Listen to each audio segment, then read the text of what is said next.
What is up, guys and gals? Welcome to episode number 239 of the Nonsense Review. That's right, totally not a controversial topic, as Chinese explorers first discovered the island of Taiwan in 239. Okay, sweet. We're not going to talk about governments or anything that might get us banned from YouTube. Yeah, nothing that came afterwards in Taiwan, no problem. So yeah, I'm your host as always, Devon, and joining me equally as always is Rick. Hello, everybody. Today we are continuing our descent into old school classic first appearances in cinema of classic monster movie monsters. I completely fucked that up, but you know what I mean. We've done Frankenstein, we've done vampires, not Dracula, we did Nosferatu. Fuck you.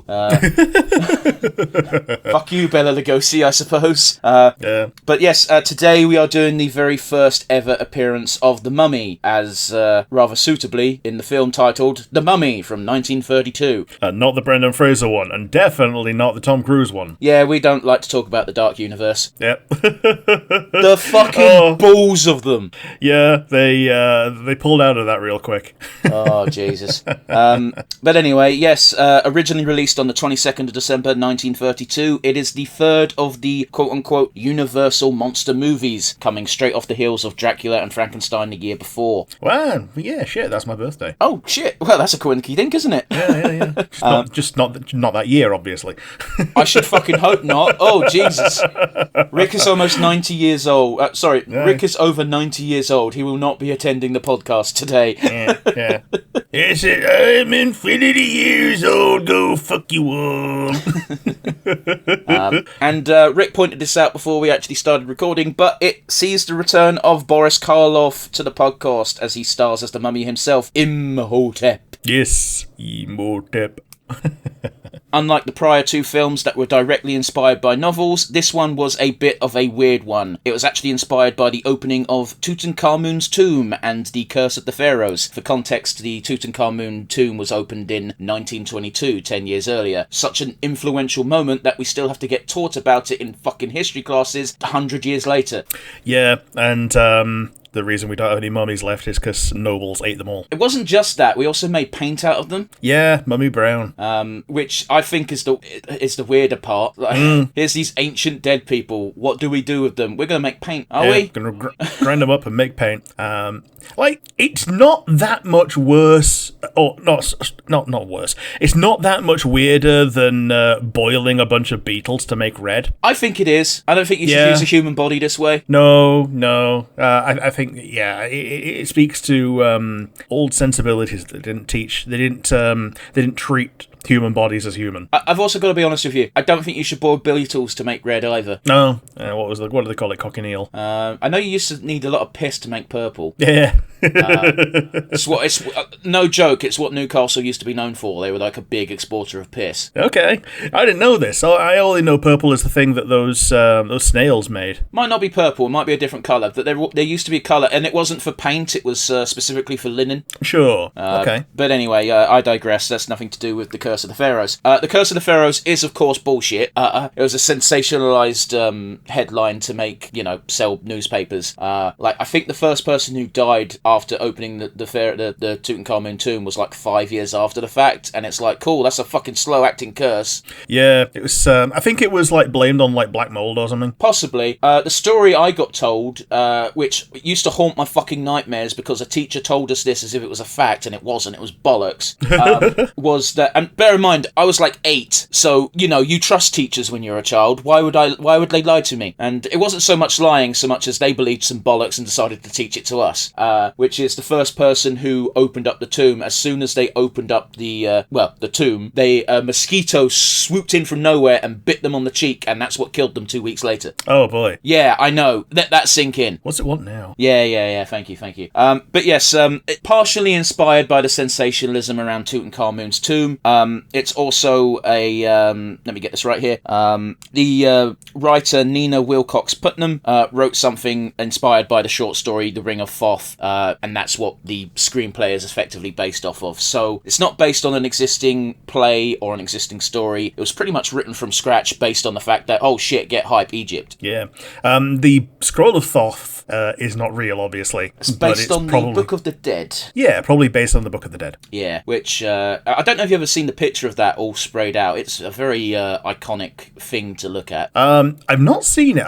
I've seen it shown in. Okay, yeah, the detail scene from the papyrus. Yeah, that's just about as iconic as hieroglyphic representations of most of the gods gets. What are you referring to? Sorry.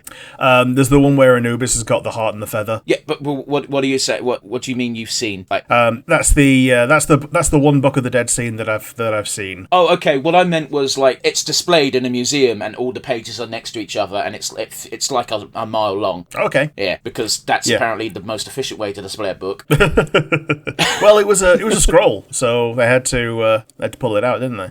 Look it up. It doesn't look like a scroll the way they have it displayed. But anyway. Sure. A little tidbit about Karloff here. It took 8 hours to apply makeup to him in order to get the appearance of the titular mummy. Oh, God. Shit. And apparently he only shows up like that for a single fucking scene. They filmed this scene in a single day, took 7 hours on set while in makeup, and then another 2 hours to get the makeup off. Christ. Real trooper. I think the only person who can even remotely relate to this experience might be Juan Perlman. Yep. Also, apparently when they were taking the makeup off him, it pulled and hurt his skin, and Karloff is going on record as saying, yeah, fuck that. Didn't use those words, he was much more eloquent. We're not doing that again. Yeah. Important to note, while the film is praised for matters of storytelling and cinematic effects, it is universally slammed for mischaracterizing and misunderstanding ancient Egyptian culture. Oh, yeah. It puts the culture up on a fake pedestal. That's not even the problem, it's just they get it wrong. Yeah, they get it wrong, and they're trying to make it so that anything east of like Germany is way more primitive. Yeah, because the way they present mummification and mummies in this movie, and we know this anyway without seeing the movie because we know what the mummy is as a movie monster, is that the mummy is a way of preserving your body so you can come back to life after death. And it's like anyone who secondary school history taught us that mummification is just like, hey, you know how we bury our dead? Well, this is how ancient Egyptians dealt with their dead. They had to sanctify the bodies in order to prepare them for the afterlife, and once the spirit's gone, it's just an empty shell. Yeah. And that's why they take the brain out. They take everything out, more or less. Yeah, pretty much, yeah. That's anything worth anything that gets taken out. The brain gets taken out through the nose. Oh, yes, they used to be very graphic about describing that the method to us. Yeah, the scrambling hook.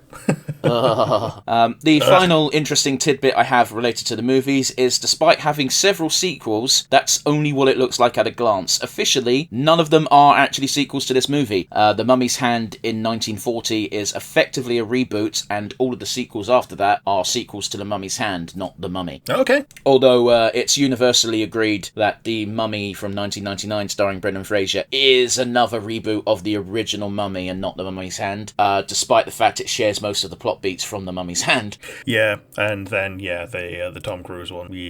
I don't know anything about the Tom Cruise one. I really don't. Even while researching this, it was like, by the way, there was a Tom Cruise one, and I'm like, I vaguely remember that. In fact, I told you last night while we were playing video games, Rick, that apparently, because it was meant to be part of this Monster Universe reboot thing that Universal were getting, horny over, Russell Crowe shows up in that movie as Dr. Jekyll. Yeah. And then Robert Downey Jr. plays him later, doesn't he? Wait, what?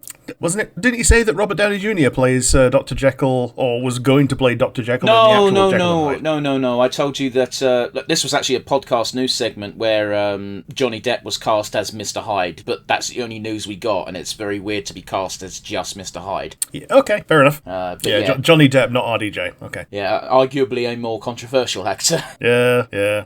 Especially if your name is Amber Heard. I wasn't going to go there, but okay. So that's about it for background information on The Mummy. This is an old movie. But by the by, this is such an old movie that even if they, assuming they didn't re-up the rights or do some fucky-wucky stuff, this movie goes into public domain in 2028. Cool. Yeah. Just thought I'd put that out there. Yeah, that's pretty cool. But yeah, there's our background information done and dusted. For those of you unfamiliar with the show, what we like to do before we get into the review and the reaction itself is talk about our weeks and the goings-on in the Wild Ride universe. So then, with that out of the way, Rick, how has your week been, buddy? Well, it's been a rather short week for me. We finished Andor finally, millions of years after the fact. So we can chat about that in the future sometime if we fancy. I liked it. It didn't feel rushed. Despite the fact that they were told, not. Yeah, they were told pretty much, oh yeah, you've got this season to wrap up, so get yourself ready for Rogue One by the end of this. So they did. Apparently, if they had more seasons, they would have checked in with Kino Loy. But I think it's more powerful just to have his final scene be basically, I can't swim. Oh, right, that's who you meant. I completely... I know the character, now you said the line, but yeah. I did not remember his name. Yeah, Andy Serkis. Andy Serkis as a character rather than as a CGI monstrosity. Hey, now, they're not monstrosities, they're just different. I mean, that one was. That one was? The one that he played in Star Wars was pretty much a monstrosity. I didn't know he was a CGI man in Star Wars. Yeah, he's the main villain of the sequel trilogy until... he's Snoke. He's the Snoke. I mean, fine, fair enough. I wouldn't really call that a big gig for him. All he has to do is sit in a chair. Yeah, he sits in the chair, gets a couple of zoom-ins of his CGI face, and he hams it up. That's pretty much it. I didn't really... I was more or less forced to watch the sequels, and even then I only watched the first two of them, because the third one wasn't out yet, thank fuck. Yeah, the second one, properly killed it. As in the bad way, not the good way. Smiling Friend Season 2 is now out, or the beginnings thereof, and I have enjoyed the 2 episodes that are out. Yeah, we had a bit of an in-depth discussion about it before the podcast started, and I guess we're holding fire on our thoughts because we're going to do a retro on Season 3, most likely. Yeah, pretty much when it's done, we're going to do a much more recent memory look back on Season 3.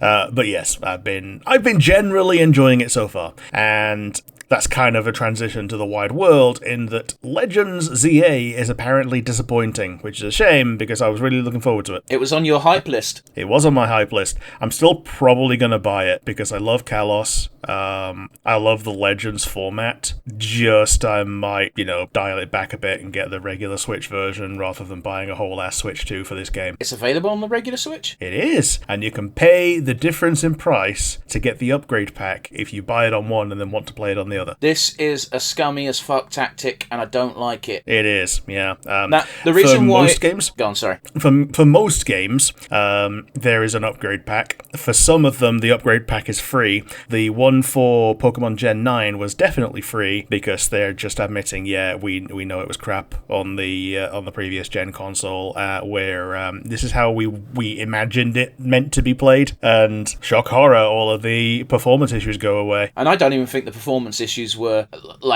okay, they were the worst offender, but there's plenty wrong with that game even without that. I don't want to applaud such mediocre jumps. Do you know what I mean? Yeah. Like Pokemon has all the fucking resources at its disposal, and they're like, nah, fuck it, all of our fucking customers are idiots and will eat the same slop we give them. Fuck them. Yeah. And Palworld died for just this mediocrity. I don't think Palworld's dead. I don't know why people keep saying that. No, it's not. It's not dead. And Pocket Pair keep sniping. Every time something gets announced, Pocket Pair just pulls out something that's even better. Well, I kind of commend them for this, because Pokemon has decided we're going to make an example of Palworld despite having superficial similarities. Like, it doesn't play anything like a Pokemon game, and anyone who says it does is a moron. Yeah. Now, some of the designs of the Pals, that's a Pokemon that they've reskinned. There's no fucking defending that. But that's not even what Pokemon's arguing about. Yeah, like, if they were, we could kind of sympathize with it, but no, they've decided, okay, we're going to retroactively patent things that other people have used before this. Yeah. Yeah, like throwing baseball, raising, summoning creatures, Megami Tensei. And like 3 other games as well. Yeah.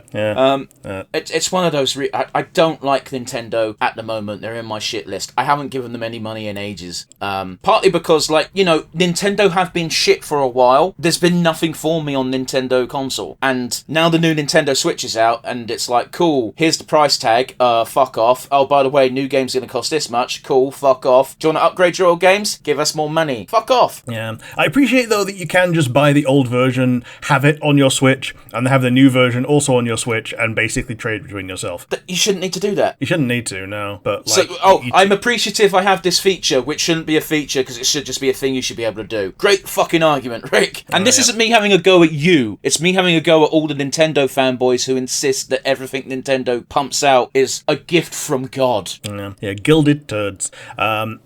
And then, in a little bit of sad news, Drew Struzan has passed away. You may not know him as a person, but you definitely know his works. He was a prolific artist who was responsible for a lot of movie posters, many of which you will be familiar with from The Empire Strikes Back. You've brought up this man before. Yeah, so Empire Strikes Back poster, Phantom Menace poster, Indiana Jones posters. Well, it's a lot of George Lucas is what you're saying. Yeah. Other things as well. Back to the Future was not George Lucas, but it was very definitely his work. So yeah, will be sorely missed as a contributor to what is essentially modern nerd culture. I mean, works like that, you'd think he'd have a spot in some form of media museum. He may indeed. We have a media museum next to us, and it's very barren right now. They keep closing all the floors. You know what I mean, though. A very not a generic medium. Like we've all got little local museums. Ours has got a fucking project on the guy who first captured moving images because he developed the technique, but also he lived in the place for about 2 years. Sure. Here's the big man who came from here. He lived here for 2 years. Okay, yeah. I guess you can claim him. Yeah, he came from here to go live somewhere else. Yeah. But yeah, that's about it for me and my weeks. How about you? What have you been? Where have you been? I mean, I'm going to be completely honest with you, Rick. Go back to last week's weeks, and that's pretty much what I've done this week. I've played more Time Stranger. Yeah, more Digimon. That game is great. I am slightly annoyed by the Pokemon fanboys who have jumped onto the Digimon thing, but this is mostly a problem of me not living on Reddit, but using Reddit a lot. Sure, yeah. There's a lot of Pokemon fans infesting my Digimon subreddits going like, I don't understand this, and it's like, did you read the instructions that are in the game? Yeah, you don't the Digimon are not Charizard. Like, you can't just assume that they're going to have a linear evolution path that's going to make sense. Oh, it's worse than that. That a lot of them are like, why doesn't this play like Pokemon? And it's like, Digimon's never played like Pokemon. Yeah.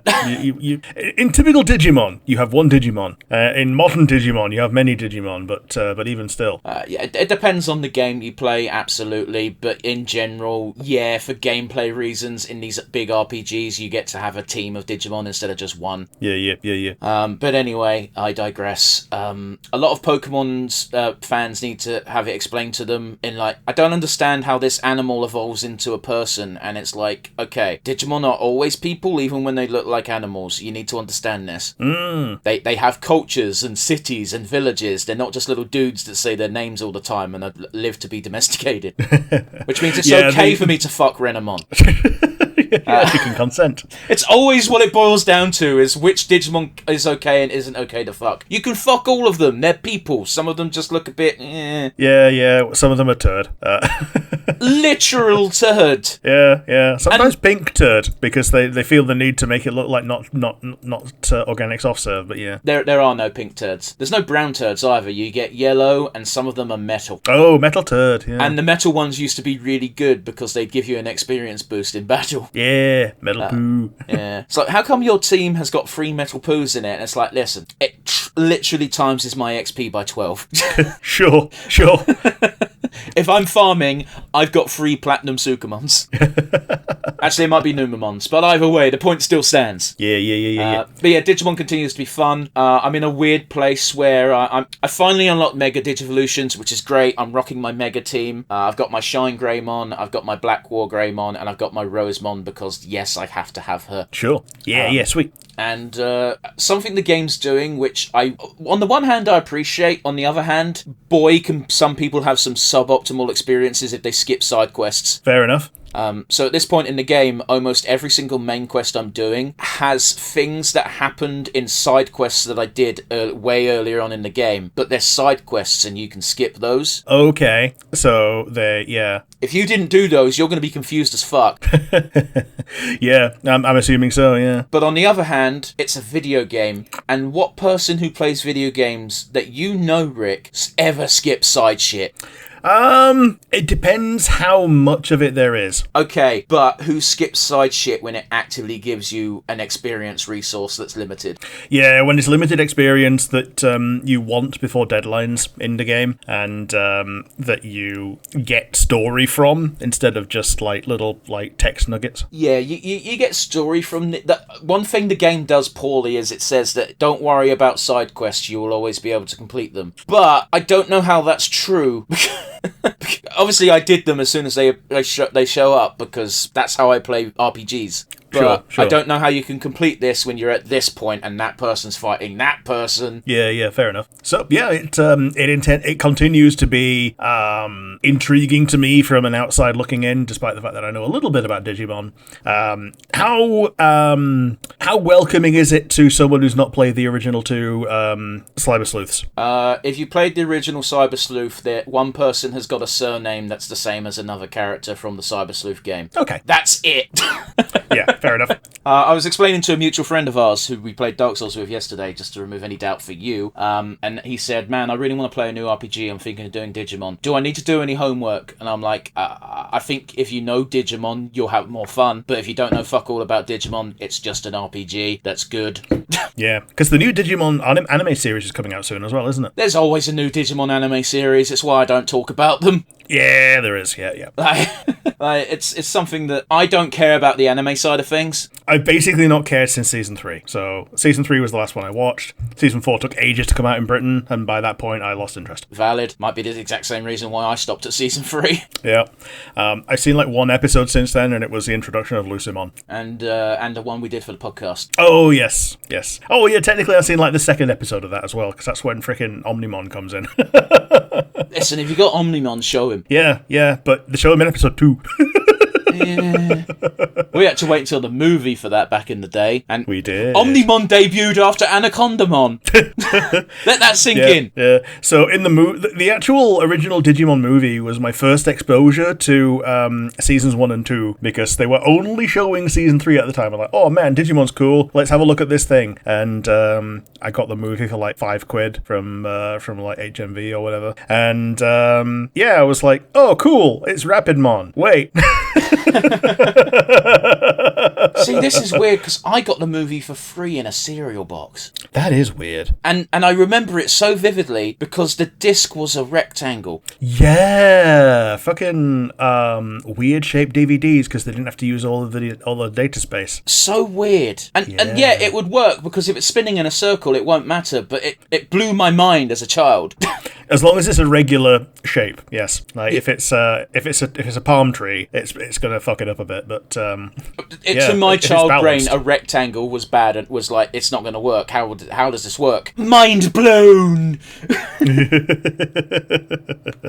But yeah. That's all I got to say about Time Stranger. I haven't beaten it yet. We've got a mutual friend, Rick, who beat it in like 5 days, but all he did was play Digimon. So fine, fair enough. I've been playing like an hour or 2 of it a day at most. So is that the same friend who has gotten Legend ZA? Yes. Yeah. A better friend to monster creature games than both of us. All I talk about with this friend is Digimon. Yeah, fair enough. or predominantly. Sometimes we talk about tattoos as well, because he's the only person in my immediate friend group who's not related to me who has tattoos. Sweet. But anyway, I digress. I've done a lot of Hades 2 as well. Okay. As you say, you've beaten the alternate route. What new tidbits have you gotten? I started doing the Vow of Rivals, which is basically extreme measures from the original game, and I realised saying that's not going to help you at all. That's the one where you like increase the difficulty through challenges, right? Correct, but the extreme measures modifier specifically makes the bosses harder by adding things. Sure, okay. I won't spoil what it adds to Hades 1 because I know you haven't done it yet, and I know you somewhat intend to do it. In Hades 2, the changes to the boss fights are fucking bonkers. Sure. I'm vaguely aware that they, after a certain point, the Furies team up. That's extreme measures. Sure. So it does stuff like it makes the boss fight harder. For the Furies, you fight more than one Fury at a time, and they hate it because they don't like fighting you as a group. Yeah, because they have to avoid hitting each other. Yeah, and you're fucking one of them. Yeah. In Hades 2, the Vow of Rivals, for the very first boss in the woods, the boss unlocks their true form and fights you at their full power, because until then they're just teaching you shit. The second boss, which is the Sirens, they get an additional band member and they turn into like a black metal band. It's so fucking cool though. Like Scylla has a costume change and she looks 10 times better. Sweet. And the third boss in that is the most annoying one to me for Vow of Rivals, because it changes the boss arena to make it harder for you to move, which, given its attack patterns, is incredibly fucking annoying to me. I was going to say like Asphodel Syndrome, where like half the floor is lava. Literally what happens. Yeah. Literally the floor is now lava. Not joking. Fair enough. And then the other route, the first boss gets a partner that changes a bunch of things to poison, which poison didn't exist in this game before then, so I don't like that. The second boss has been using the Adamant Rail as their weapon. The Adamant Rail is the gun from the first game. Sure. Their upgrade is they just get the aspect of Lucifer. Okay. So it makes the gun worse. It changes the... Yeah. This boss fight is actually made easier by having the Vow on. I think I told you before, I really struggle with this boss. Not when it's Vow of Rivals, I don't. It becomes 10 times easier, which is might just be because I'm shit at the rifle thing. Sure, okay. And the third boss for Vow of... I haven't done the fourth bosses yet. I'm still stuck on the third Vow of Rivals for the upstairs route. The guy gets another person in his boss fight, which doesn't sound like a big deal. However, there's a phase in that fight where you have to... it's like Final Fantasy fucking 14. You have to memorize a pattern and then walk in that pattern on the floor to not get hit. Yeah, you memorize a pattern, you do the DDR while it's showing you the second half of the pattern in real time. It's quite easy to do when it's just the one boss, because nothing else is happening. With the two bosses, you're being chased around by the second boss, so you have to avoid getting hit by the second boss while also memorizing the pattern and walking in the pattern. Yeah, I can see how that would be challenging, to say the least. Yeah. And as I said, I don't know what the Vow of Rivals does to the end bosses for both routes. That's a happy little mystery I'll have to unwrap later. Yeah. But they are fun changes. Sweet. Rick, you ready for some news? Let's go. This one is hot off the presses and quite depressing. Ace Frehley, the guitarist and a founding member of the band Kiss, passed away today at the age of 74. Oh, shit. Yeah, I'm not the biggest Kiss fan in the world, but I do appreciate a lot of their music, and I have to say founding member because they've had quite a few lineup changes throughout their career. Oh, yes. And unless it's Paul Stanley or Gene Simmons, most people don't seem to know who the members of Kiss are. No. Which is a bit of a travesty, because the guy's name is fucking Ace. Yeah. So, rest in peace. Yeah, sad piece of music history is gone. Yeah. In other news, Britain has issued its first fine for a breach of the new Online Safety Act. Do you want to guess who they've charged? Pornhub. No, fuck. You think Pornhub isn't going to comply with it? They're fucking pussies. Yeah. Yeah, Pornhub was like the first place that had their own identification thing going on, and the easiest way is to let them attached to your bank account. And if you had your bank account for more than a certain amount of time, you're probably old enough. Yeah, because Pornhub isn't a British company, and they didn't know that you need to be 18 for a credit card in Britain. No. But either way, no, it's not Pornhub. No, rather laughably, they've issued a £20,000 fine to 4chan. 4chan? And all I have to say to this is, okay, good luck with that. Yeah, good luck finding someone to charge, because Moot isn't in charge anymore. And even if he was, it's not a UK company. You can't just find people on the internet. Yeah. Like, unless it's a UK-based company with a headquarters in the UK. Like, we know this from tax evasion and tax dodgers. All you have to do is not be registered in the UK and fines. Who gives a fuck? Yeah. What are they going to do? Come and arrest you? No, they're not, because then they're going to have to fight the opponent of the local police of where you are. The actual thing is there's been a follow-ups to this story since the initial fine, and that is it's been reported that, well, if 4chan doesn't abide by our laws and pay the fine, we'll just ban access to 4chan in the UK. Again, 4chan doesn't care. yeah, 4chan doesn't care, and it's basically the same as if they were denying access, because either way, the way around it is a VPN. Yeah, we need to stop flaunting that, because it's only a matter of time before they try and ban those as well. Oh, they've already tried to ban it. Someone says, "Oh, it's very easy to get around this with a VPN, so we need to ban VPNs." I don't think that they're ever going to ban VPNs, because then the fucking members of Parliament are going to not be able to access their pornography either. Yeah. I had an actual discussion with a lad at work because it was literally like the day after it came into effect, and I was like, yeah, I can't access my favourite subreddits anymore. And he's like, and he just begrudgingly went, oh yeah, I had to give him my ID. And I went, you didn't actually do that, did you? And he went, yeah. I went, oh, you're a fucking idiot, bro. Yeah, thank you to Proton VPN for not being our sponsors, but being my enabler. I'm not going to flog any particular VPN because I don't want them to get targeted.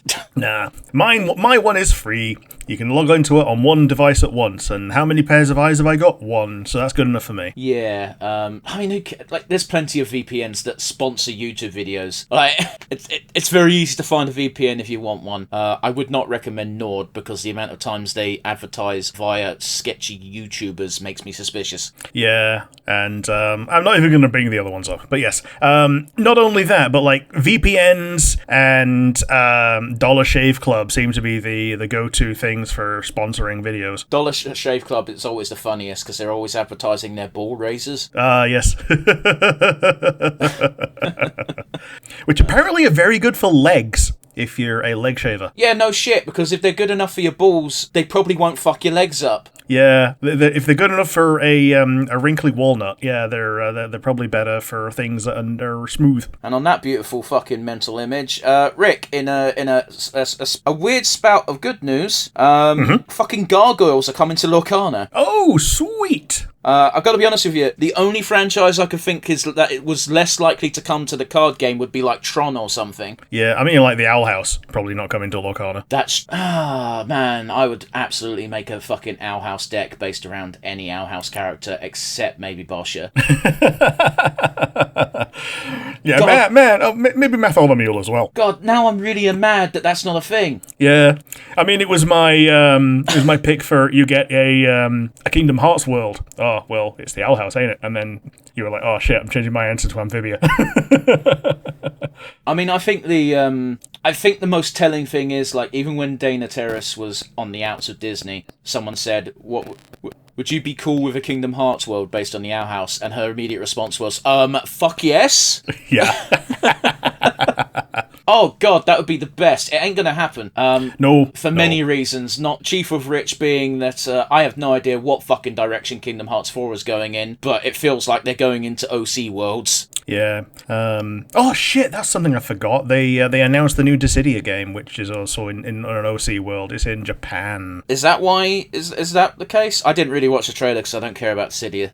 Yeah, so it's in Japan, and they seem to be all going to high school, including Kryle, who's the only one who's like less than 18. And they've all got human disguises, and their burst mode costume is their original form. I mean, you're saying that Zidane's 16. Yeah, I'm kind of digging Zidane's new look. Yeah, everyone was bitching about the lack of tail, and the very first thing I said was, yeah, but Kuja also hid his tail very easily. Maybe that's just what Zidane's doing. Yeah. Right. Yeah, I mean, you don't want to be live action Goku, do you? Well, again, like, the one thing I really like about Saiyans, at least the OG Saiyans, is the way they used to wrap their tails around their waist like belts. Yeah, that was cool. It was such a cool look, especially with the armor. Yeah. And you knew when they were tired because they lost that bit of control and it just, like, hung. It was a cool fucking design trait, that's all I'm saying. Yeah. More tails wrapped around and used as belts, please. Yeah, more belt tails, yes. And then they got bored of doing it, so the tails went away. Like, I think Nappa's was actually the coolest when he fucking lost the armor, was just in his pants and had the tail around his waist, because he looked like a wrestler. Yeah, he did. Anyway, enough talking about muscly men in their pants. Rick, Glitch is on a fucking roll lately, adding Lackadaisy to their fucking lineup. Okay, sweet. So Glitch is just like determined to become the indie online king of animation, I suppose. I guess they want to fight Vivsy Pop. Yeah, and rivalry is good. Competition is good. You should have competition is good. Yeah, you should have more than one thing available. If Yeah. Monopolies suck. I know Monopolies suck. I've had to sit through 15 years of shit wrestling.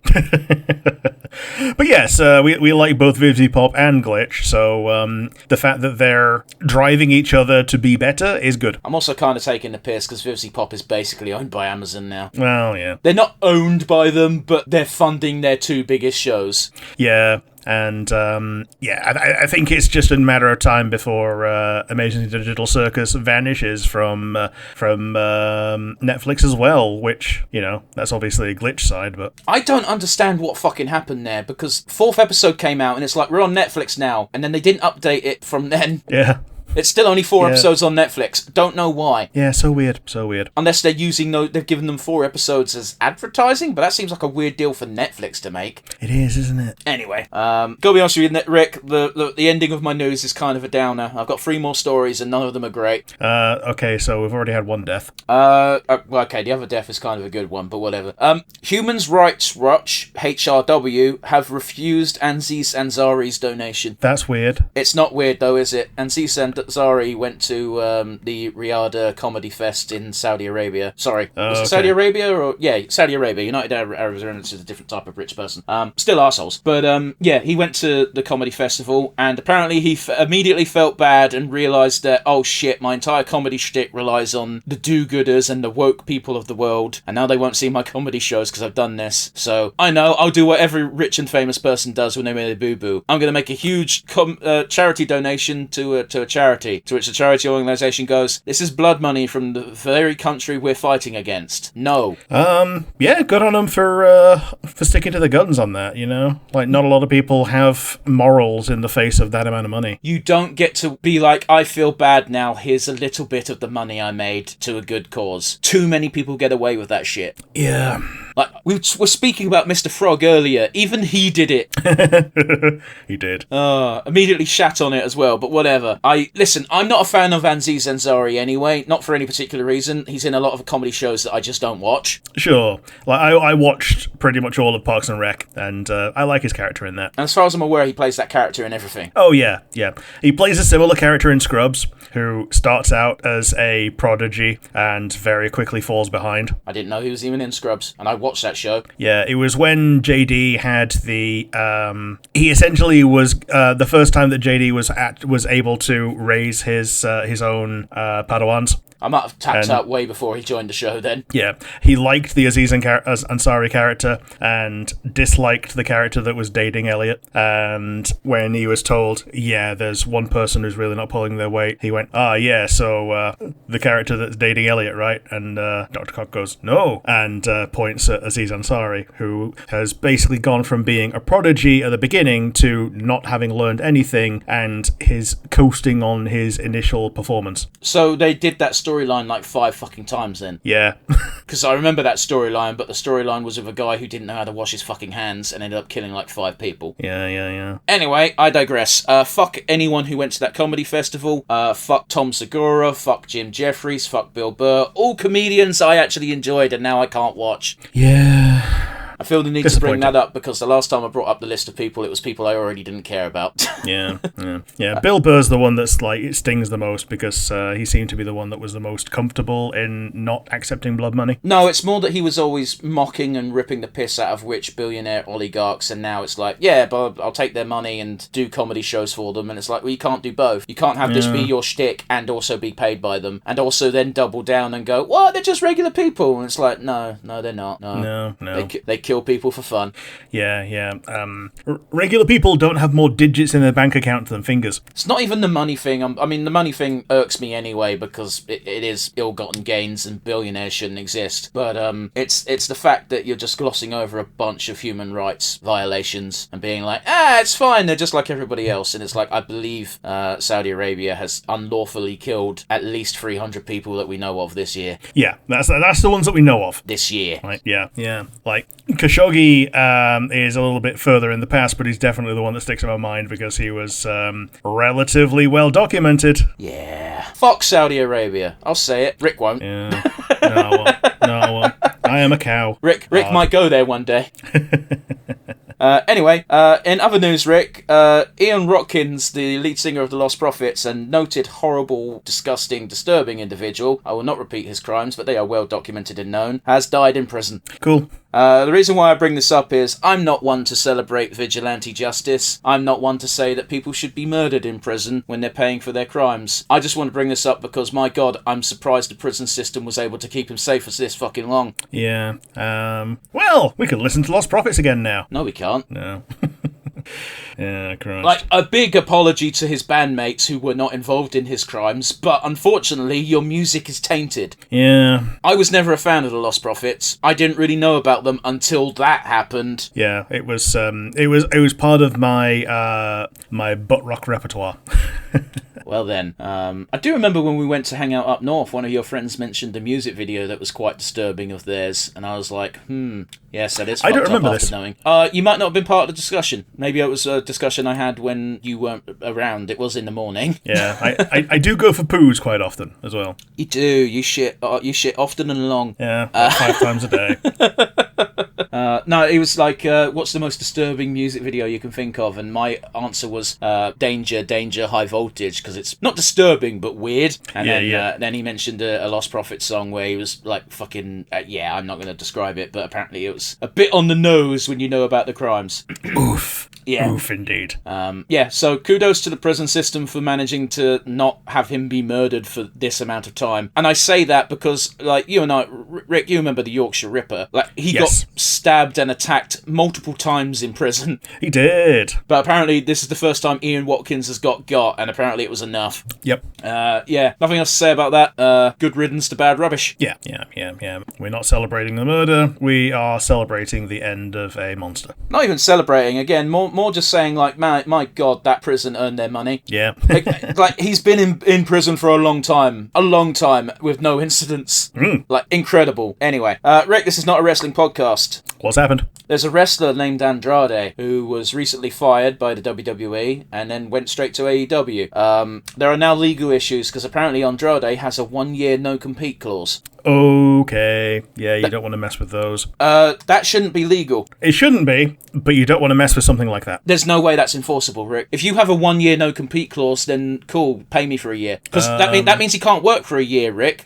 Yeah, a lot of the time, the upside of that clause is baked into the contract beforehand, so you get a bonus to your earnings with the knowledge that you will have a no-compete clause for an amount of time. Yes, but you don't go into a job expecting to be fired. You don't know. So I'm going to be watching this story closely because Andrade is not an unknown nobody. He's a well-respected wrestler in the industry. Granted, he's had a few rough patches of some questionable decisions, but nothing nefarious. Like, he didn't try to murder someone in the ring because they threw a beer can at him. Yep. I'll be watching this because there's no way this should hold up. I want to point out the standard no-compete clause after being let go by the WWE is 90 days, which is still bullshit, but 90 days of no work is, alright, if you manage your finances correctly, not a big deal. Yeah, in most sports and entertainments, like, that's normally just like end of season lull. Yeah, wrestling doesn't have seasons. Yeah, fair enough. That's the problem there.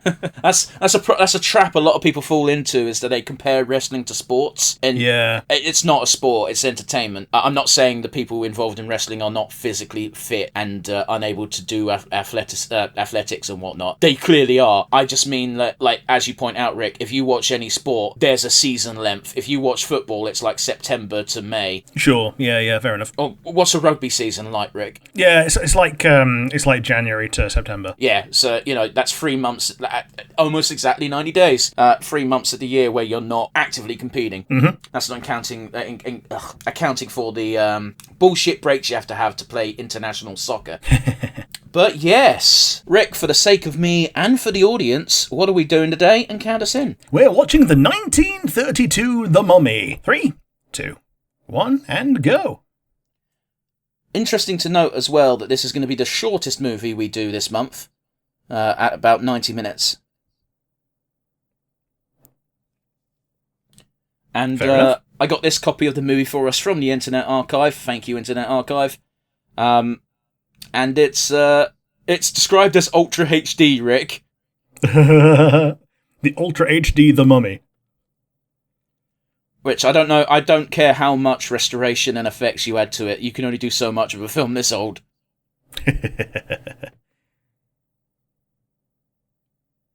Oh, that's Swan Lake playing. It is. Frank Wemple, Frau Müller, and the Nubian. Interesting to note, the Saxon warrior there, Henry Victor, doesn't actually appear in this movie because all of his scenes got cut. Oh, man. Yeah. I didn't know that. It's a bit of trivia that's on the IMDb page, which was part of my research. Sure.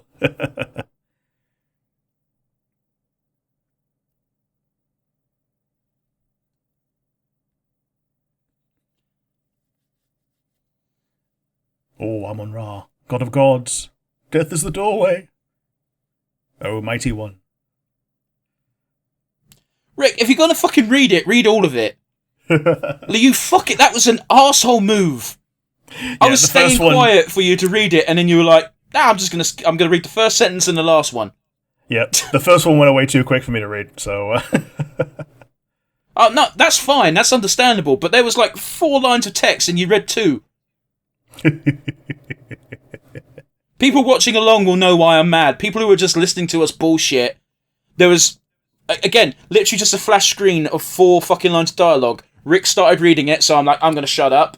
And I was trying to read along as he spoke, failing miserably because he just skipped lines. Yeah, I skipped the middle. Because the first one went away too quick for me to read, so I assumed the second one was going to go away pretty quick. It lingered from here to fucking Timbuktu. It did.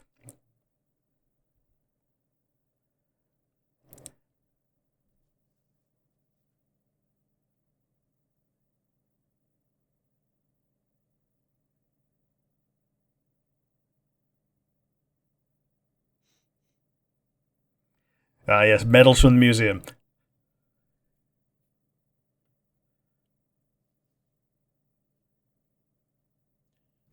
This is literal mummy in the background getting tended to.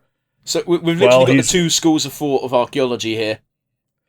Yeah, sensationalism that gets you fame and fortune versus full-on knowledge.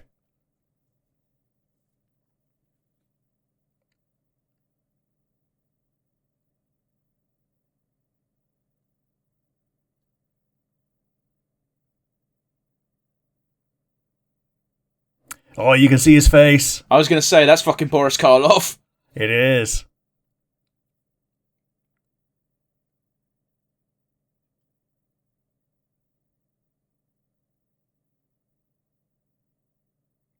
I can just imagine him opening up his mouth and going, yeah, ain't that the fucking truth?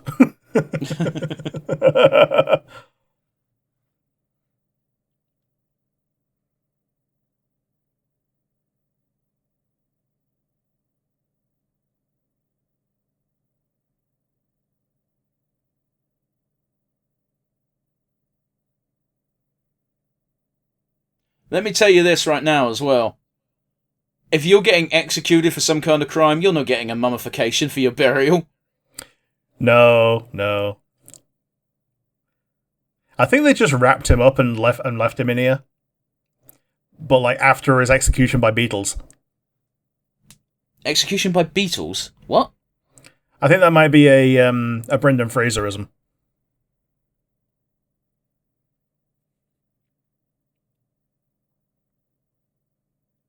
Yeah, I think they left him. Like they locked him in a sarcophagus and just flooded it with scarab beetles that just went under his skin. Lovely.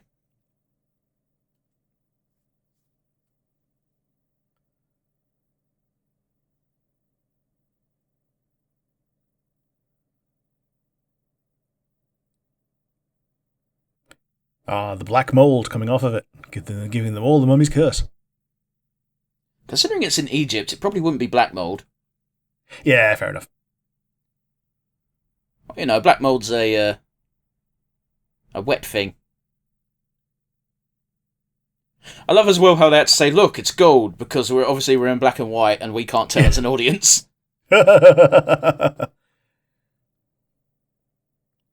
Look at this shiny thing. It's gold, don't you know? It doesn't have to be. Fucking, what a pointless thing to say, Rick.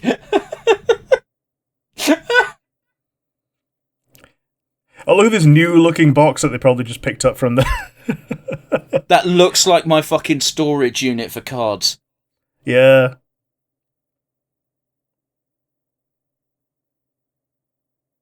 I guess that kind of makes sense, though, because a lot of my storage thing is like gimmicky fucking Yu-Gi-Oh bullshit. Yeah. I mean, that's exactly it. Yu-Gi-Oh stuff is literally just Pharaoh.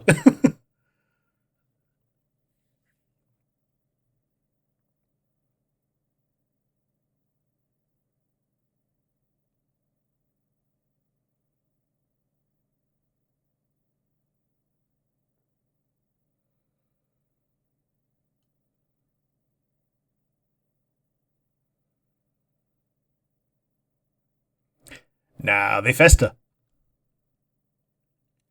Yeah, You know, I'm from inclined. leeches. I'm inclined to believe your line of thinking on this, Rick. It's like, if it was an old curse then, now it's an even older curse, so it's more deadly. Yeah. We haven't got that curse resistance built in. No. Like we've not been exposed to curses for the past 2,000 years. We're prime receptive audiences and patient zeros. He looks a little bit like Neil Patrick Harris. He also looks like a young Gene Wilder. A little bit, yeah. I suppose the opposite would be true, wouldn't it? Yeah.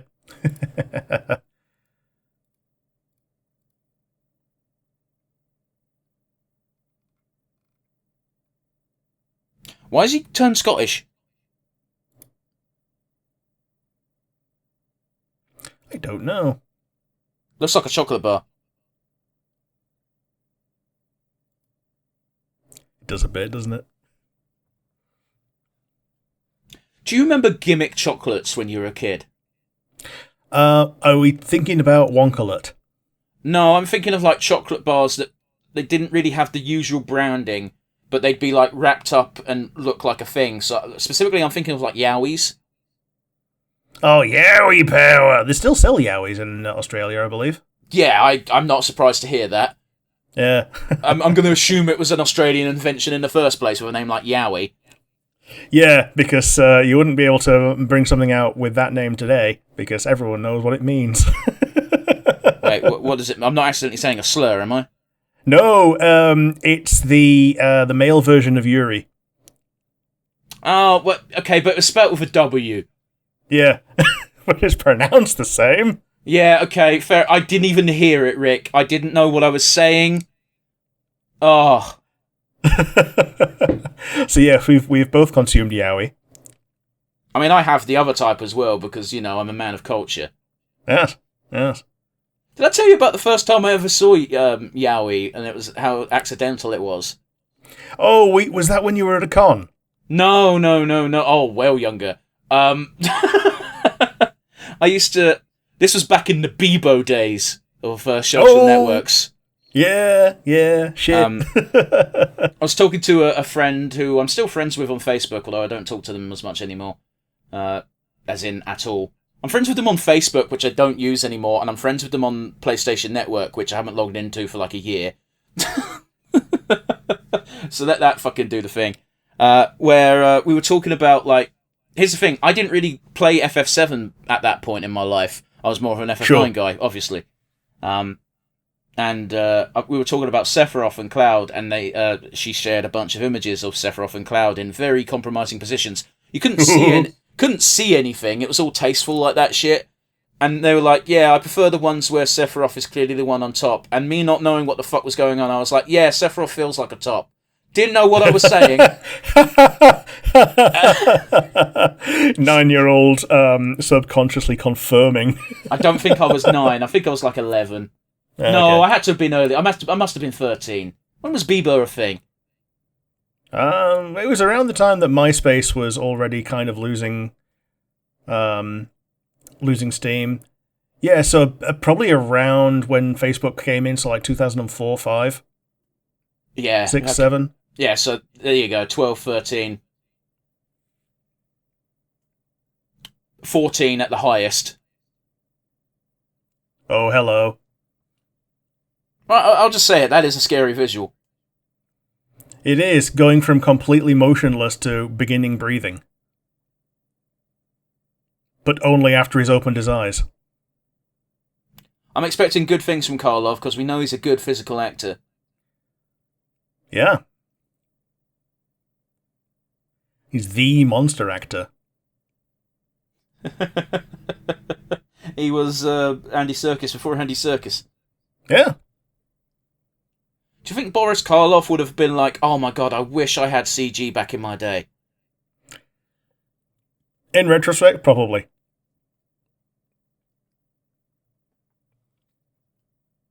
That would freak me the fuck out.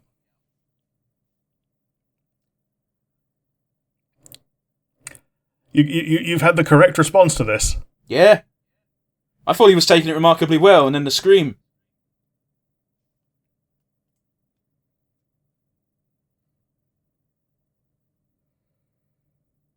Yeah. Gone mad from the revelation. You would get rather manic, wouldn't you? Yeah, if you'd seen the undead.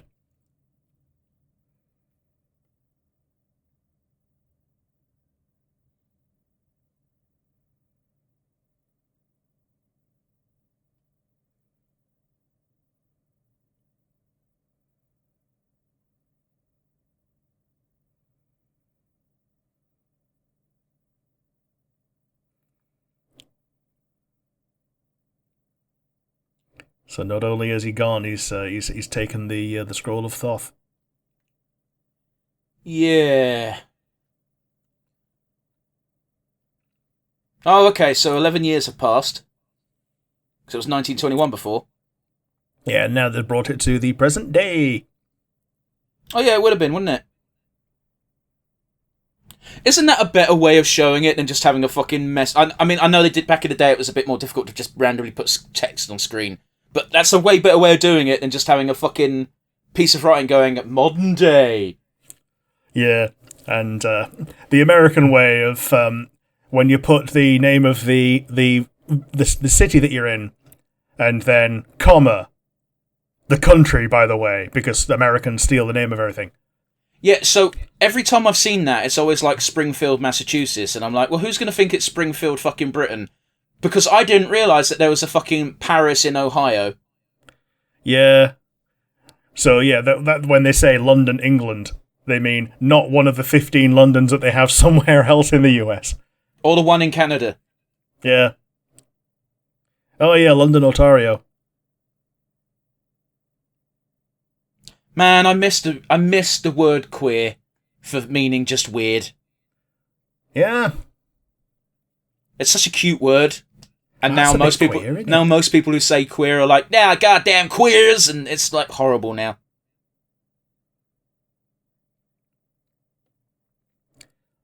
I like keeping the word queer as a positive thing within the rainbow. Like if you don't quite know what label to give yourself at any given moment, just say, I'm a bit queer. Oh, here he is. Looks like Christopher fucking Lloyd. A little bit.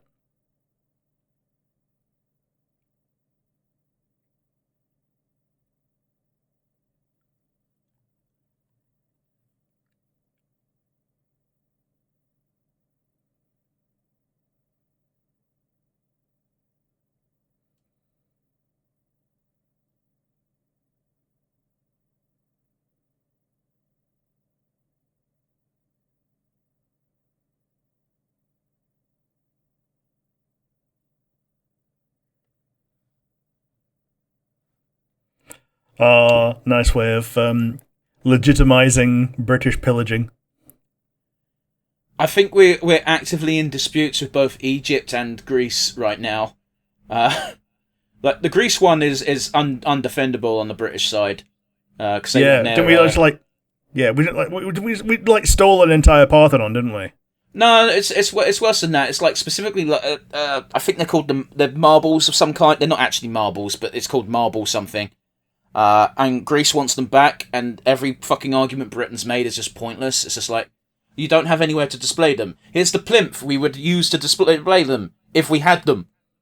We've got the space set aside. It's a very important artifact for us. Now, Egypt is a bit more understandable as to why we keep some of their shit. Not all of it, but some of it, because some of the stuff they want back and they want to put it into places that are actively not good places to keep historical artifacts. Yeah, like if you're going to put it back in the ground, it's just going to rot at this point because the seal is broken. And then we've got a bunch of African stuff that we just refuse to send back because they have an insurgency every other month.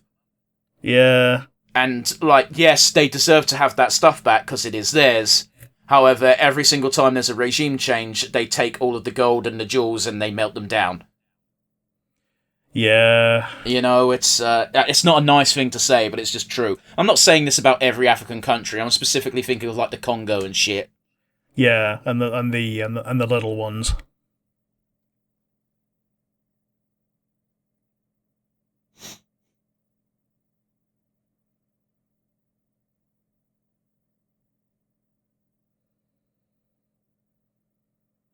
I wonder if that's real Egyptian or if they just told him to just shout gibberish. Yeah, baksheesh.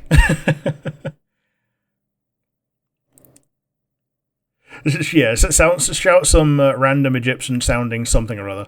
Oh, you know, someone swore.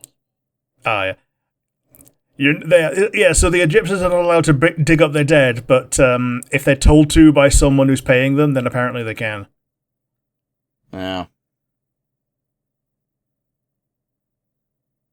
I count 4, but okay.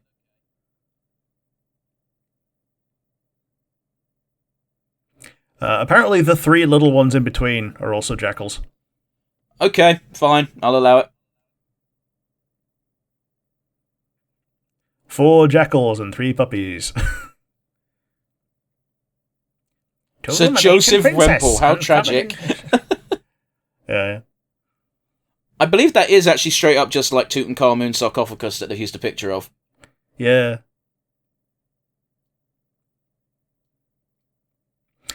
Oh yes, Britain didn't take everything back immediately. We did allow them to display them in Cairo for a short amount of time before we took them home. Rick, have you ever wanted to go to Egypt? When I was younger, yes. Now, not really. Yeah, apparently it's not great. Especially if you're a woman. Oh, well, yeah, but you could say that about, like, 3/4 of the globe. Yeah. No, I have been told that specifically female tourists have a hard time in Egypt because it's just constant. Yeah. So I wouldn't want to subject anyone to that. And I would feel positively discriminated against by virtue of not being subjected to that.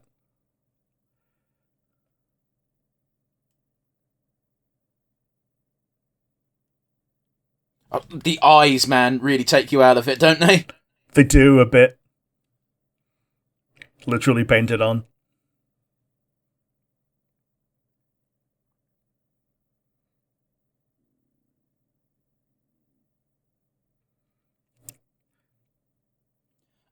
So go on. So apparently you can't really get that shot anymore because it's now like festooned with McDonald's. Yeah, so I was going to say the Great Pyramids of Giza only look good from the one angle because literally right behind it is the city. Yeah, it's the city and like McDonald's, garbage, other tourist shit. Mm-hmm. It's the pyramids have never been on my to-do list anyway. But it is rather a tragedy that's occurred with them. Yeah. Well, not least the fact that they used to be gold. No, they didn't. Yeah, they did. They got it. All the gold got nicked over the years. Yeah, that must have been before living memory, though. Oh, before our memory, yes. No, not me and you. I mean, living memory, like pre-World War One. Oh yeah. Before cameras. Yeah. Okay. Sure. So that's not the tourist problem, then, is it? Yeah, that's not the tourist problem. That's again. It's like, as you say, it's like multiple regime changes and pillaging the past for value. If people don't care about history, and I need a war chest, Just like, look, there's some gold right there. I could pay for plenty of people to kill themselves with that. Yeah.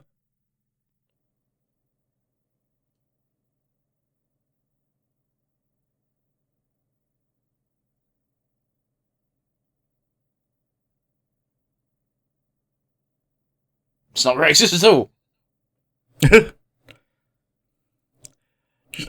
If you admit that there's a prejudice, then it's not a prejudice. It's fine.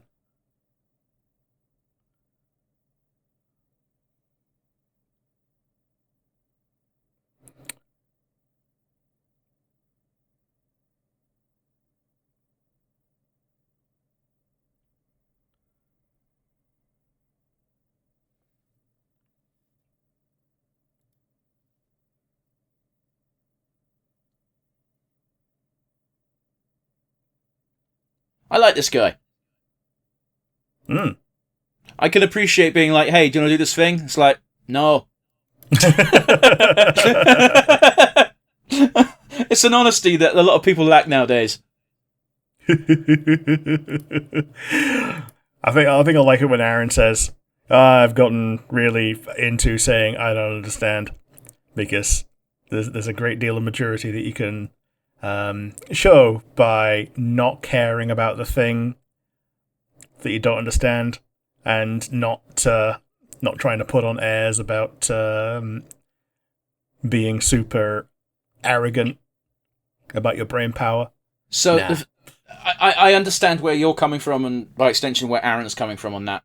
However, the thing I find is that when I say I haven't watched that thing, I don't know, I then get a 20-minute fucking explanation of what the thing is. It's like, so don't you agree with me? And it's like, I don't know, I've not seen it.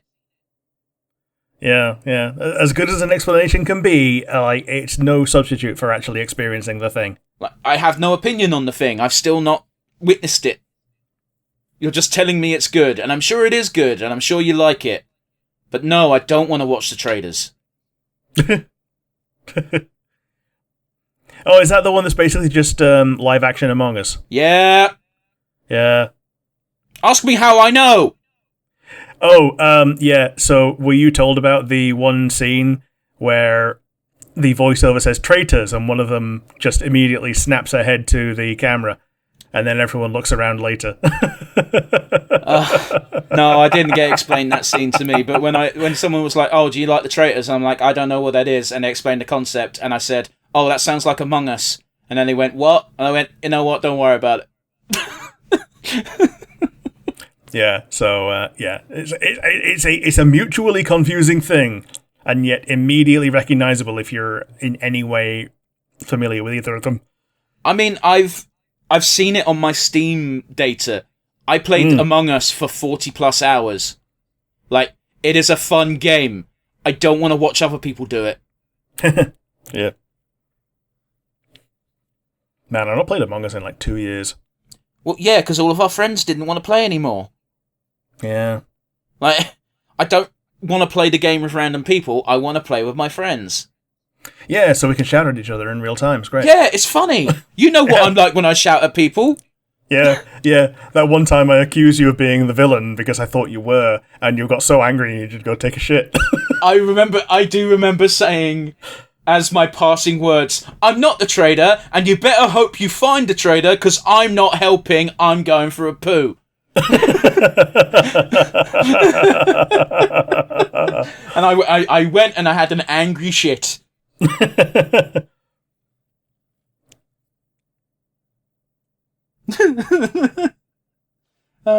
didn't like when we played with those people that your mostly your friend, but also my friend. I hope that narrows it down. Yeah, invited them along, and then turns out he didn't even know them. Yeah, I didn't like it because like two of them were treating it like it was a let's play, which it wasn't. And one person, while we were all dead and just talking in voice chat, was just like, "Yeah, I'm not finishing the game. I want to see if they can find the killer." And I'm like, "Oh, must be fun at parties." Yeah. Like, all he had to do was like do his tasks, and the survivors would win. Yeah.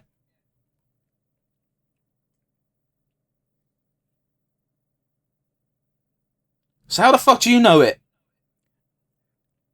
Because she's pronouncing the things that he knows how to read correctly. Hmm. And a lot of the time that means in a way that you've never heard. Well, yeah. Apparently, Hello, Mr. Retail Man. Do you have any sorbet? And I'm like, I know what you're trying to say, so I'm not going to be a dick. Yeah. It's one of those things. I will never get on at someone for mispronouncing something because it just shows that you read more than you listen. The only time I get on people's cases is if you say it so wrong, I don't know what you're saying. Yeah.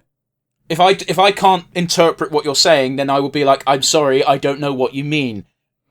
If someone says something and I can kind of guess what they mean, then I just roll with it.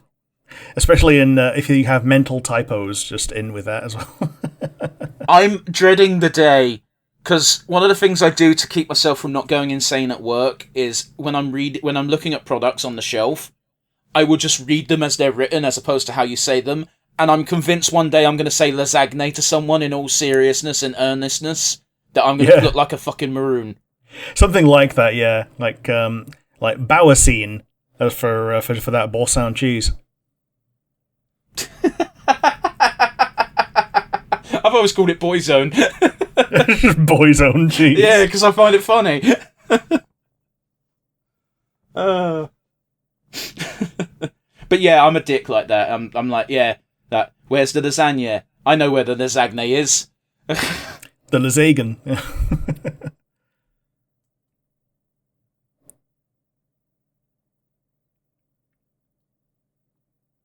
If you work in retail, especially a supermarket, you do dumb shit to keep yourself entertained. Yeah. The shifts are long and the entertainment is sparse.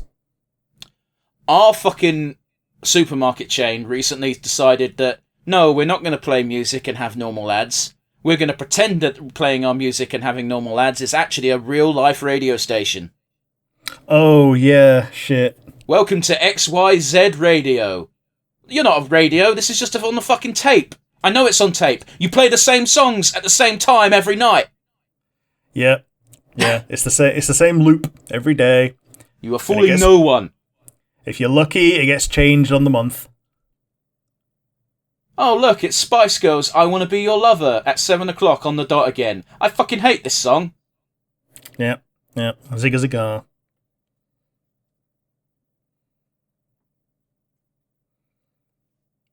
Yeah, she's not hypnotized anymore. Until she is again. She kind of looks like Sarah from Dragon Age. A little bit. No, I think what I'm trying to say is she looks like a Dragon Age elf. Ha! I think it's the eyes. Maybe. They are very big.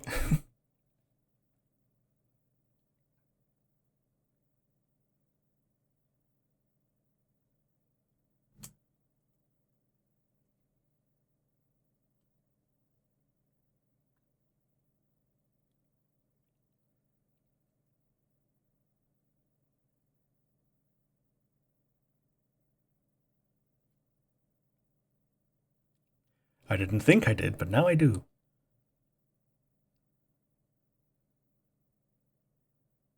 You look just like that dead lady. Like, you're making a joke, but that's literally the conclusion he's coming to. Yeah, it's the mental yarn board that he's doing. Man, you look exactly like that dead chick. Well, thanks, fuck you. Yeah. You look like that dead chick who I had the horn for, that I've literally just torn you I had the horn for. Do you do it doggy doggy? Oh, shit. I just remember in Blackadder, just like, oh yes, our infantry training, back when all we had to do was fight pygmies with particularly sharp watermelons. What about your regimental training, sir? Yes, well, yeah. I learned a bit of Swahili. How much Swahili did you learn? I learned how to say, do you do it doggy doggy? And that's about it. And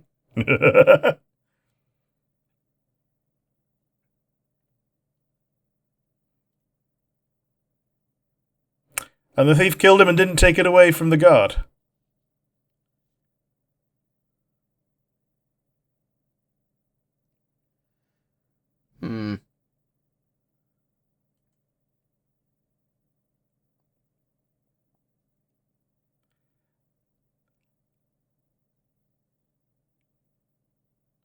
Show me what is on your papyrus.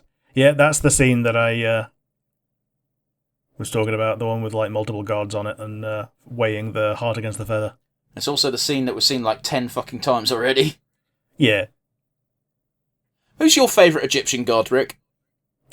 Ooh. I like Bastet. I fucking knew you were going to say Bastet, you fucking furry. Yep. Well, it's that or Anubis, you know. Anubis is pretty cool. Anubis is just... Anubis, by the way, is just an impartial judge. He's not, like, set. No, he's more like Hades. He's there to he's there to do the job, not there to do the murders. It's not quite a good analogy because Hades is the god of the underworld, whereas Anubis is explicitly the judge, but an impartial judge. He just does the scale. Yeah. And depends on whether you go through the Duat or whether you just go to Nothingless. Yeah. He just takes one look at you and goes, "Boy, that's a lot of slaves. Oof." Oof. But did you do charity? I had this argument with some people where I keep trying to tell them that it's a relatively recent discovery, as in literally discovered in our lifetime, where the pyramids weren't built by predominantly slave labour. It was predominantly built by basically farmers who had fuck all to do because, it was the off-season, the Nile fucked off. Yeah, okay. And they're like, no, it was built entirely by slaves. And I'm like, no, the research has been done. They were paid in, like, beer. Like, help us make the pyramids, we'll pay you in beer, we'll keep you fed until you can go back to your farm. And no one will fucking have it. I'm like, I get it. I watched the equivalent of the Flintstones and it showed a bunch of Jews getting whipped. What the fuck? What Flintstone cartoon had that happen? I was saying, I'm putting the voice on to make sure that you know that it's facetious. But yeah, it's like when Carl Pilkington treats the Flintstones as historically accurate. Oh, yeah, because everybody knows cavemen wore bear pants. That's exactly the line I'm thinking of. Yeah, was that blackface? I don't know.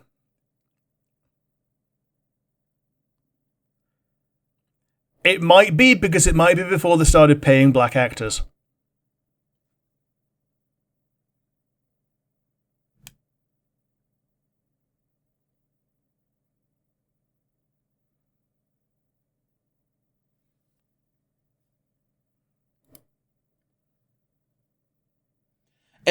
It might be blackface. It might just be black skin doesn't show up as well in black and white film. Who knows? But it didn't look right, right? I know, right? Looked off. Like, unsettling.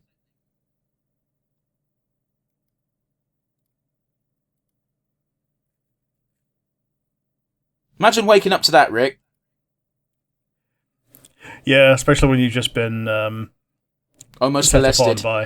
Set upon by a man who says, "Oh, you remind me of my dead girlfriend, who she's 2,000 years dead."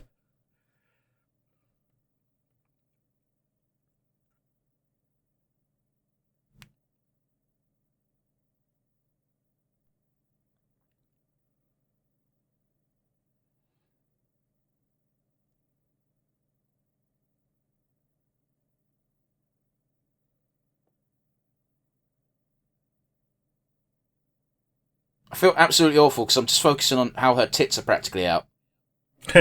Yeah.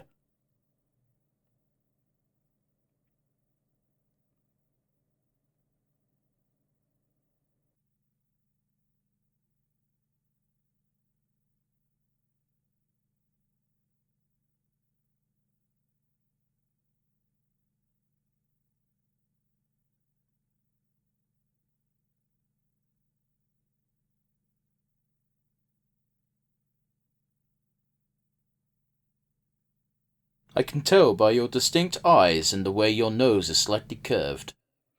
Yeah, so I can tell by that eyeshadow. That almost stumbled on a natural racial stereotype. My bad, that wasn't my intention.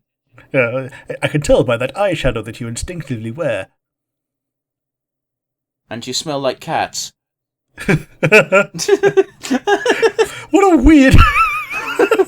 I was still thinking of the Bastet thing, that's the logic. Yeah, what a weird fake stereotype. Do you have a favourite Egyptian god? I was fucking wondering when you get to it. Call me a sucker for the classic, but I'm quite a fan of Horus.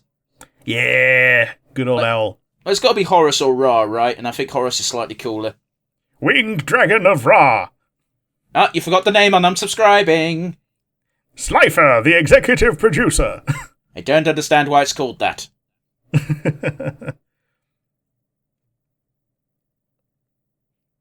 What's your favourite Egyptian god card? There's only 3, and you don't know the real names. Yeah. Obelisk the Tormentor. Obelisk is pretty cool, though, even though he looks nothing like a fucking Egyptian god. No, he's just like fucking Baal from Disgaea. Not far off. Yeah. He's big, he's muscly and blue. And probably made out of stone. But yeah, I like Slifer, the executive producer, because it's funny. Better than Mega Ultra Chicken. Yeah, Mega Ultra Chicken, yeah. Yeah, that's the Wind Dragon of Ra, isn't it? Yeah. Mm-hmm. But yeah, do you have a favourite Egyptian god card? No, I don't like children's card games. Yeah. We know that's a fucking lie. I play Magic the Gathering. Yeah, and Lorcana. And Lorcana. I tried to play Pokemon, but none of our friend group wanted to get in on it, so I have a Pokemon deck that's never going to get used. Yeah. I might try and build that one really fun deck that I built on the online game. I mean, if it's cheap enough. Yeah.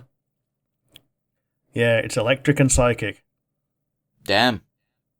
It's not a combination I would have, thought of. Yeah, it's just, like, none of the things use both. It's just that they, the things that I put in there play off each other rather well. Well, there is no dual types in Pokemon the card game, or at least there wasn't the last time I played. Like, it will just use one type of energy.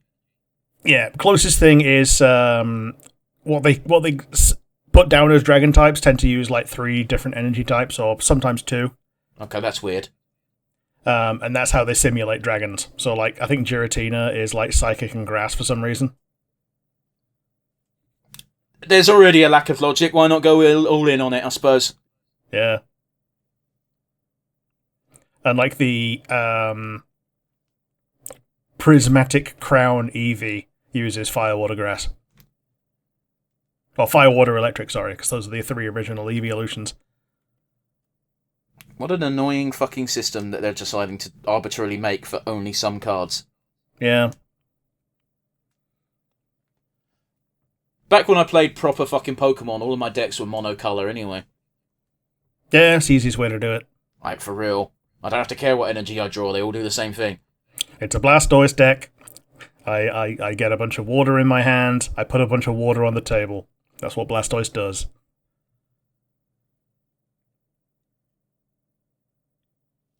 Has kind of warped my fucking sense of things. Where someone just said, basically every card game is just Magic the Gathering, but a different flavour. And I'm like, cool, that's not ruined things for me. Yep.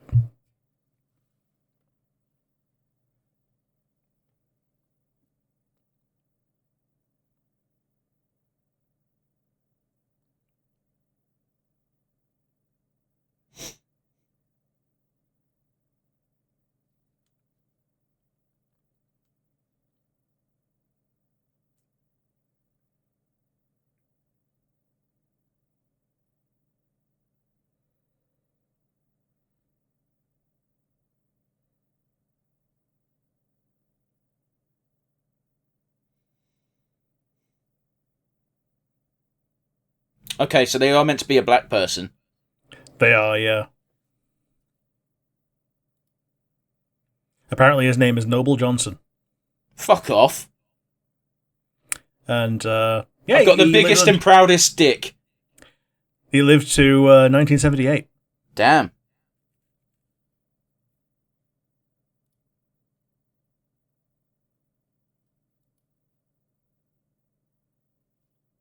How wild is it having a film called The Mummy and the mummy shows up for 2 fucking minutes?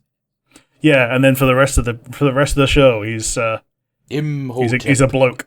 Yeah, he's just a bloke. It's not even called Imhotep, is he? It's called fucking Ashley Bay. Yeah.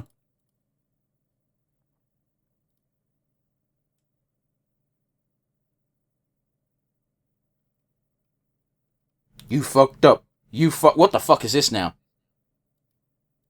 Oh, cool, it's a television in a water ball.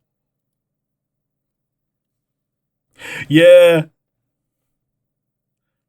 But they couldn't film an actual television because those are... you just end up with static the entire time, yeah.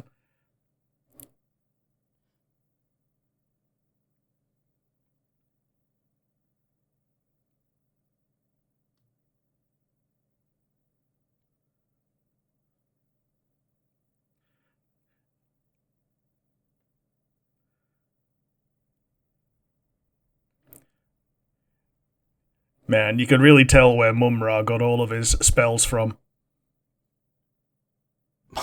Is that the fucking villain from Thundercats? Yeah. Who's also a mummy. No, I get that, but it's just... Wasn't expecting Mum-Ra to be brought up today. And all I'm thinking of is that one outtake of like, I want to feel your tits, my dear. Yeah. Apparently he had a Thundercats fursona of Pumra, and it was meant to be a puma. And if it weren't for the fact that Mumra was already a character, it would be entirely within the Thundercats naming convention. I don't like it. Yeah. Like that has to be a bloke doing blackface. It's the guy. Really? It's the guy. Yeah. Noble Johnson. I guess black skin just looks that way in fucking... Black and white, yeah. Black and white. But it looks like he's been painted. Sorry to this chap in question. I can now see why Nobunaga insisted that fucking Daisuke got fucking scrubbed 7 times. Not Daisuke, fuck, what's his name? Yasuke. Yasuke.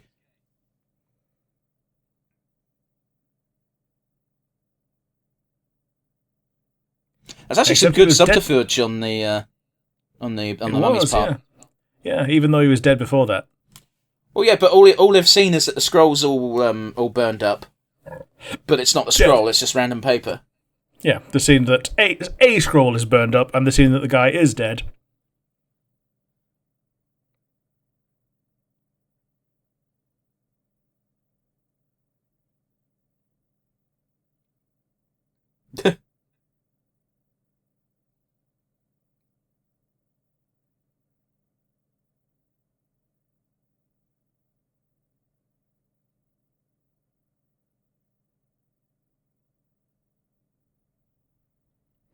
Wow, it doesn't take a lot to convince you, does it? It's like, listen, I know you don't believe my mumbo-jumbo nonsense, but I can help you get your dick wet.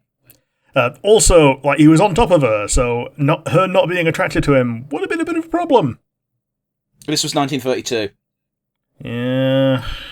I'm not... It doesn't make me happy to say that, but in 1932, all you needed was the bloke to be interested.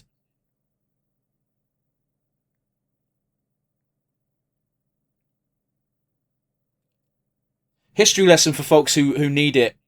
Women have not been treated very fairly for the majority of history. Yeah.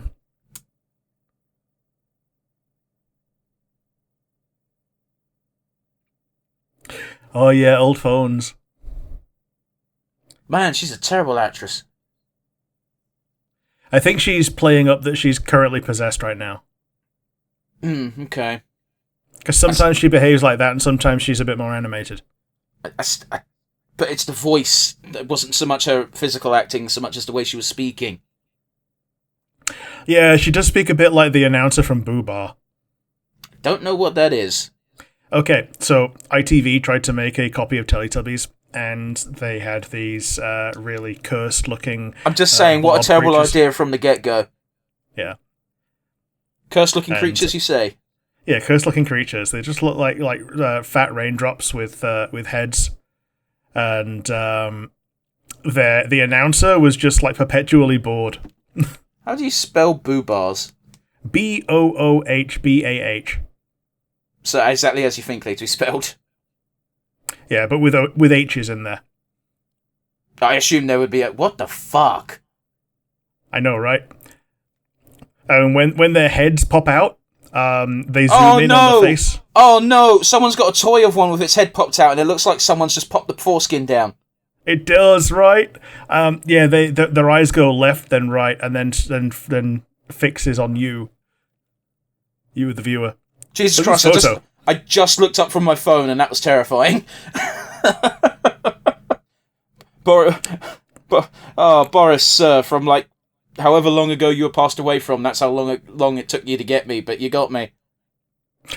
That's cool Rick, dog. your description of them is pretty accurate. It's not what I thought of with how you described them, but now I'm looking at them. It's like, God.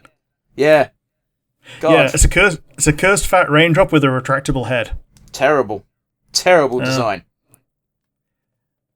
If they were trying to rip off the Teletubbies, man, did they fuck up. They did, yeah.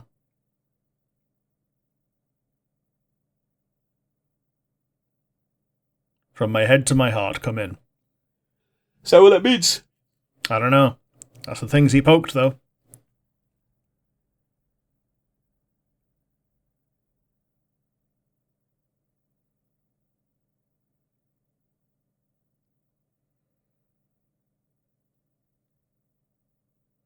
Come, pet my cat. Cats are better. Pet my pussy so I may pet yours.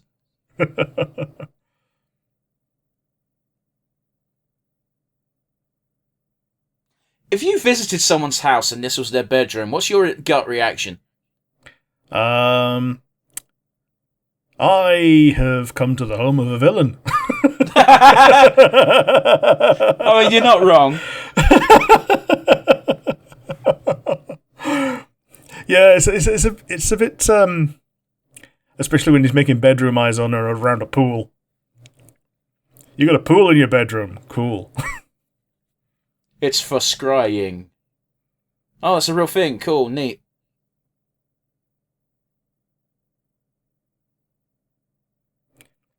Look at all this steam that we put in from the kettle.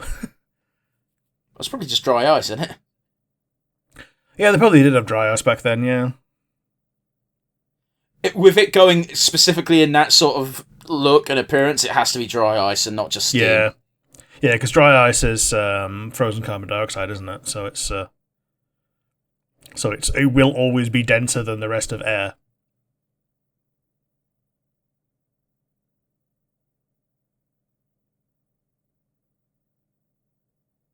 She looks quite okay for someone who's dying. She does. These guys they're just tea towels. That's just a shaking of the head. Don't you fucking resurrect this girl. Don't you do it. No. No. No. I'm going to shake my tea towel head at you.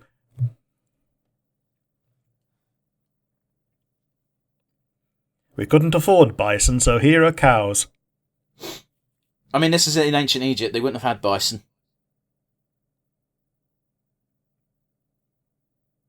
I think they would have bison, but not buffalo.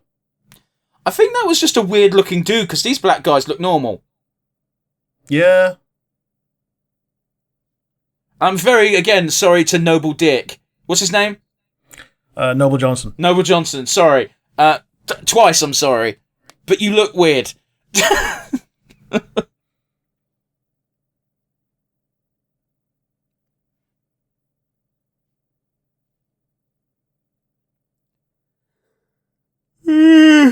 Sorry, I don't mean to yawn. I'm tired.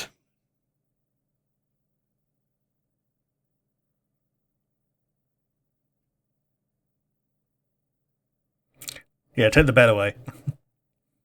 Well, she don't need it no more. No.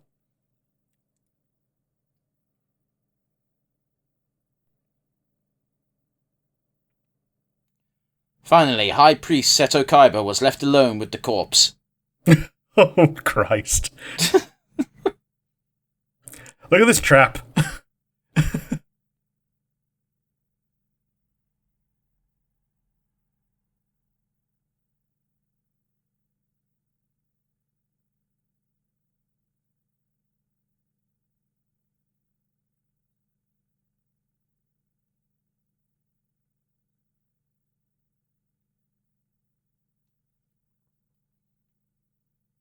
What? The gods are animated. I wasn't expecting it, I'll give them that. Yeah.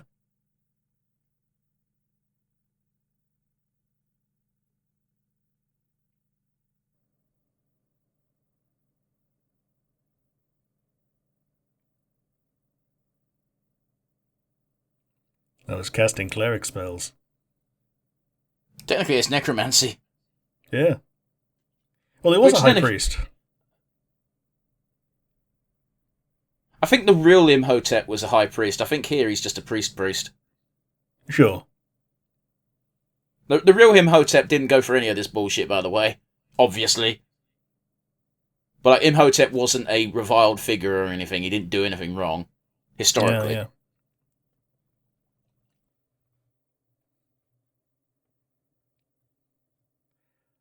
Mummied alive.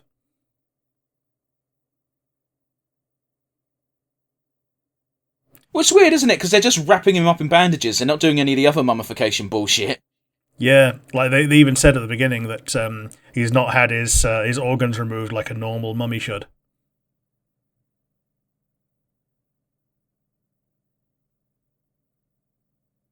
Well, that's a horrible way to die.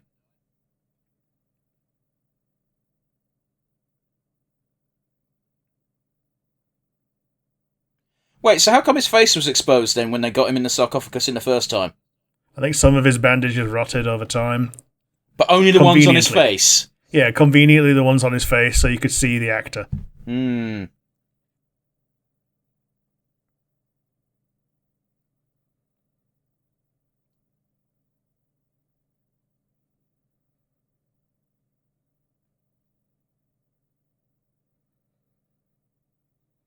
What are they doing?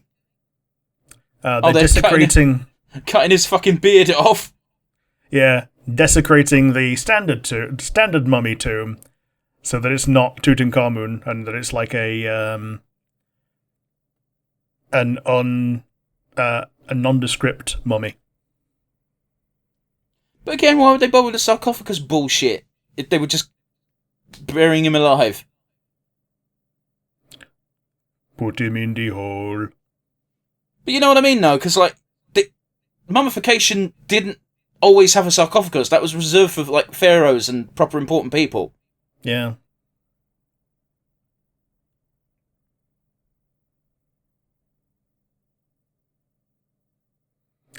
Yeah, throw some sand in the air to make it look like you're doing something.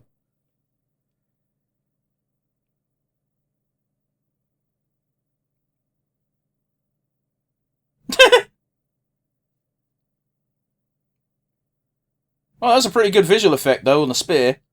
It is. So yes, we killed the slaves, and then we killed the people who killed the slaves. We let the people who killed the slaves go, though. Yeah, it's because they were killed in a different area.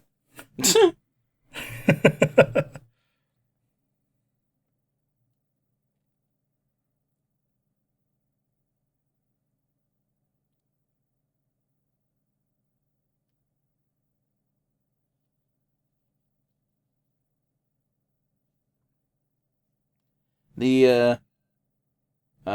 think the biggest discovery we could probably have, like, tomb wise, would be like Genghis Khan at this point.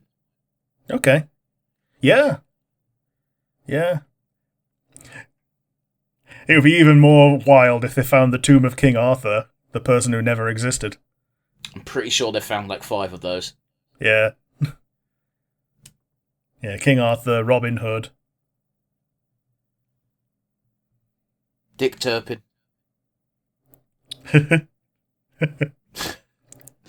For those of you playing along, that one was real. yeah, Queen Elizabeth. Ah, like dude. Elves, gremlins, and Eskimos. I saw an AI fake of Queen Elizabeth from when she was young, taking her fucking top off, and I was like, "This is dangerous technology." Do you know what I mean? No, that ain't right. Yeah. Yeah, don't make revenge porn of dead people. Don't make porn of anyone, really. Okay, that's too vague, but you know what I mean, right? Yeah, don't create things of people who are people without their consent and without paying them.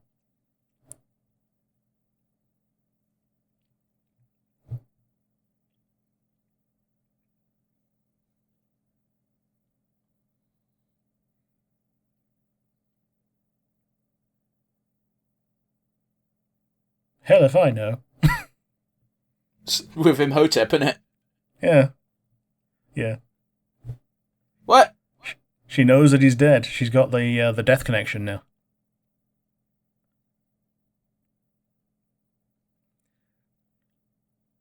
Bitch, did you kill my dog? I That's gave not it vague. to Imhotep's. I maybe gave it to Imhotep's servant, and he took it away and served it to me on a platter. That didn't happen. We're not in Korea.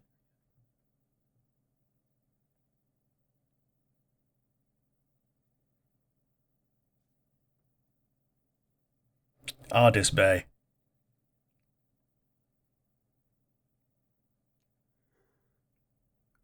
I love you, but are you gonna stop this crazy bullshit?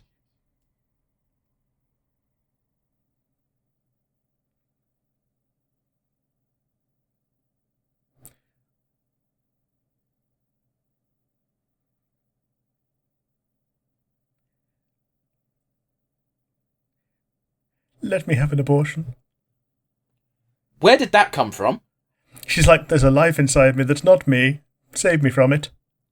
Yes, but I thought the more apt analogy would be like schizophrenia or something. Yeah. But yeah, she actually does a pretty good part of being animated when she's herself and very deadpan when she's not. Okay.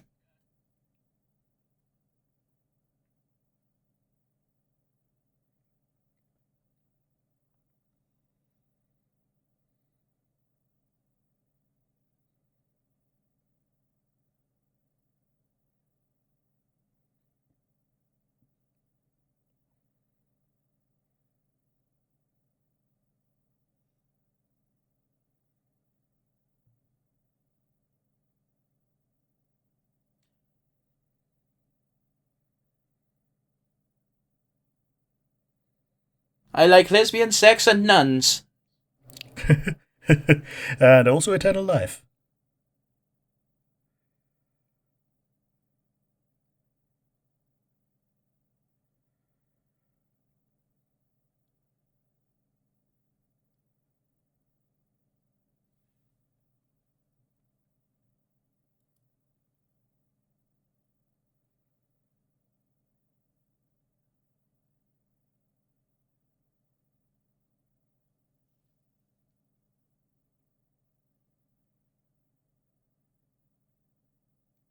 What the fuck is going on? I get it. It's a the two people fighting for dominance. One being her, one being the ancient dead wife of Imhotep. Say that with a fucking straight face.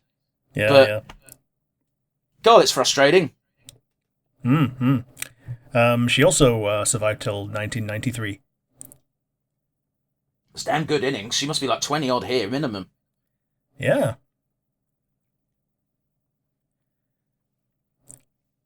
Like just under 30. Yeah, so yeah, it's like 28 at this time. Damn.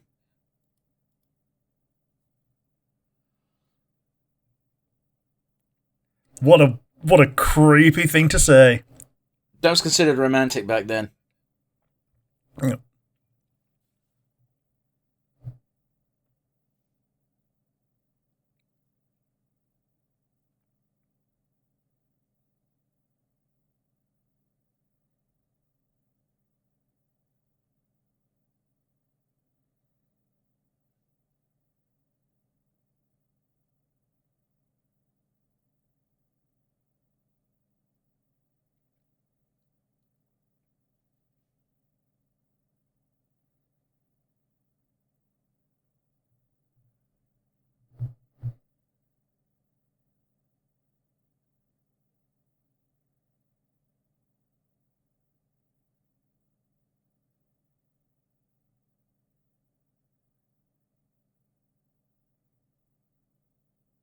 We'll follow you with guns. With this gun I found.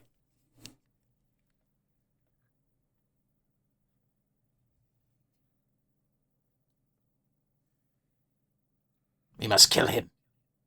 Yep, there you go. How do you We destroy an grind. immortal mummy? Probably the way that they deal with Dracula and Renfield. You just If he's going to come back, just grind his remains into cement and then turn the cement into an item. That's not gonna fucking happen in this movie, Rick. No. That was like for comedy in that movie.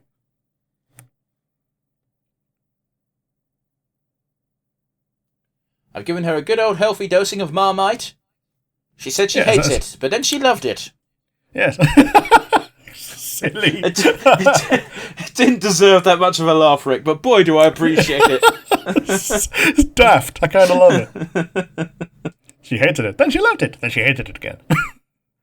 It's just the Simpsons bit. That's bad. It's covered in Hyperion Glockskate. That's bad. Can I go now? But you get your choice of topping. The topping good. contains potassium benzoate. Can I go That's now? bad. The fucking resolution to that episode. Just being like, well, here's your problem. Somebody said it to evil.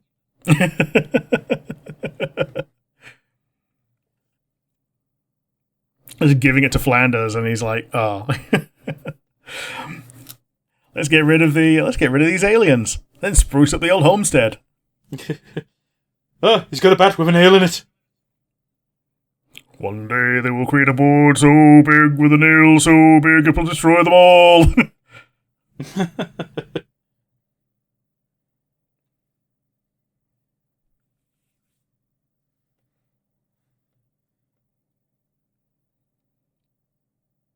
No, see, I'm safe. I've got the little ISIS doll.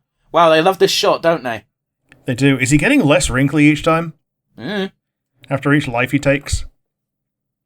Because that was kind of a thing in the Brendan Fraser one. I think they're just making him look more mummy-like in that shot specifically. Because when he's cosplaying as a human, he doesn't have any wrinkles. Sure. And you know what? Seeing as it's such a bastard to get the makeup on him for the mummy look, might explain why they keep reusing the same picture. Sure. Oh, that's a fucking change. It is. I'm cosplaying as some kind of ancient bint. I mean, all jokes aside, I'd give her one. Oh, yeah. Like, even more so in that costume than in her. Yeah. Yeah. It's the fucking Princess Leia effect, man. Yeah. Carrie Fisher as Leia was already attractive, but my god, that fucking slave bikini. Yes. No matter how attractive she was in that, though, I certainly wouldn't go up to her and say she's the first time I ever masturbated, which apparently she got told a lot, which is creepy and gross and wrong. All of these things. You're the one who told me that. Yep, I did. Oh. Like, who thinks that's okay to say to someone? No.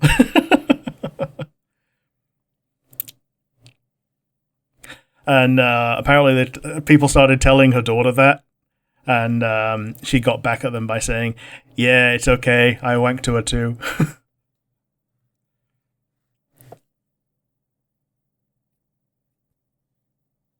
The fucking eyes, man.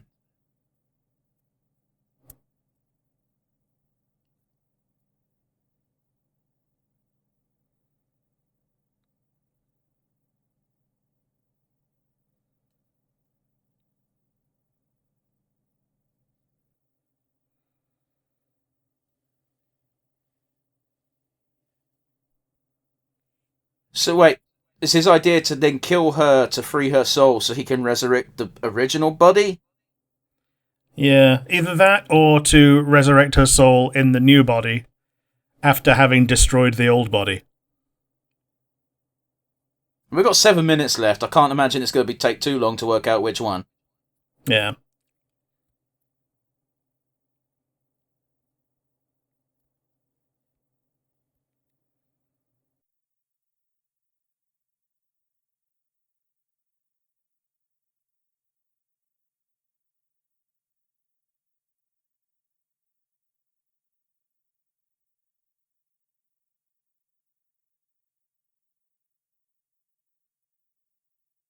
The plan's a bit iffy, but he's destroying the body in order to free her, to combine her body and soul? I'm confused. Is he going to take the soul that's the new soul and put it in the body that's being destroyed? I think that's probably the idea, right? This might be the earliest incarnation of necromancy in film. Well, if you want to get technical, Frankenstein. Yeah, but it wasn't a person. It was multiple different people built into one.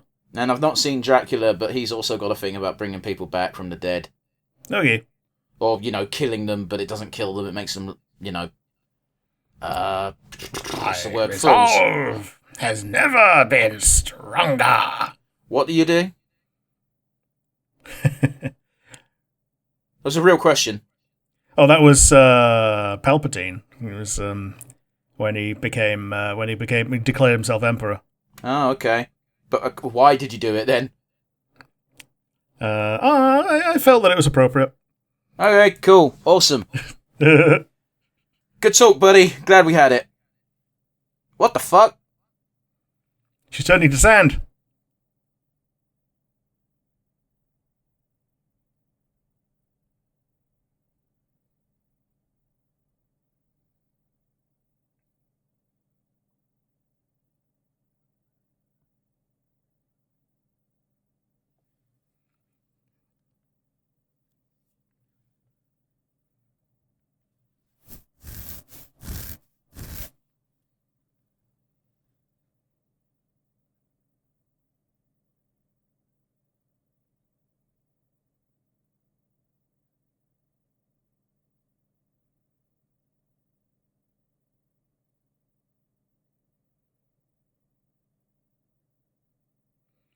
Yes, but you're in your 60s and I'm 28.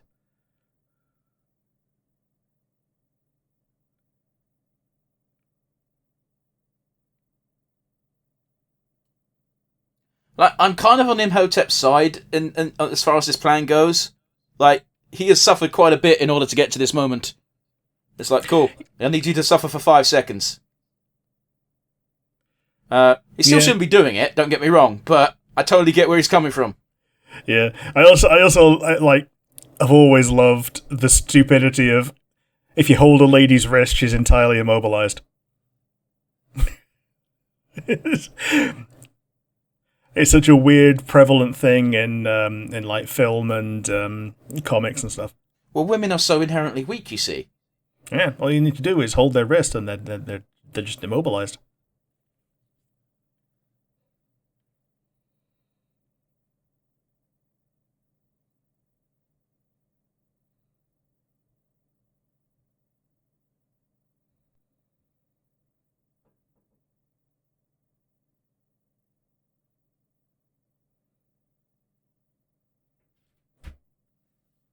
See, in that scene, it became very clear the two different personalities.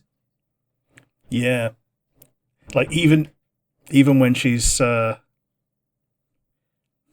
when she is the other character, she can be animated. But like, there's like 3 personalities. There's animated and normal person. There's animated and past life, and there's completely hypnotized. Yeah, no, there's not 3 people here.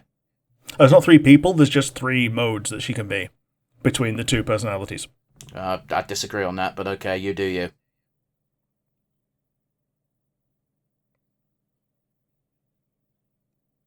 It's a very cat-like Osiris, isn't it? It is. It looks like a weird... It looks like a naked mole rat. It's like a weird chihuahua.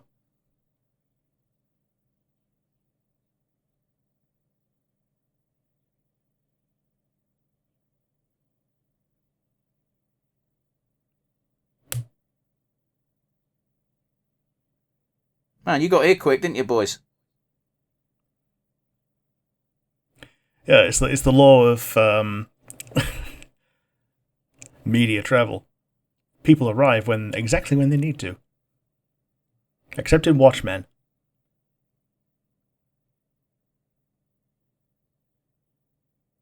Why is he holding his knife like a pen?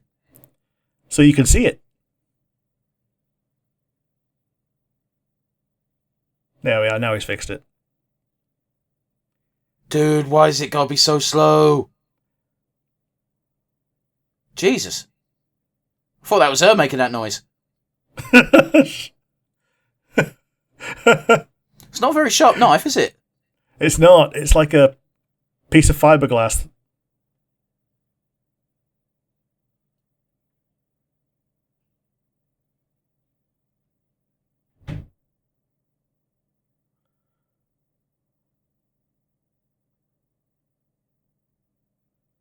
Now shoot him with a gun.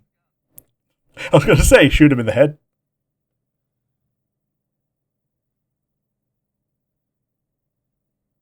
Is he going to fire a laser beam? Why are they so scared? Well, because he can hypnotize people with his ring, can't he?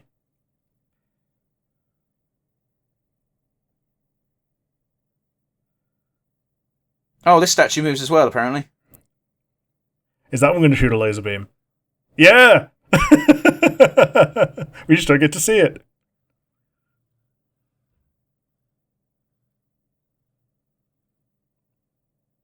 Wow, that was a good transition. It was, yeah. They had to cut away for the big transform, but hey. Dead people should be dead. You could tell he turned to dust because they looked at the ground all of a sudden. Yeah, and you heard it. You heard him collapse. I think the collapse was meant to be her.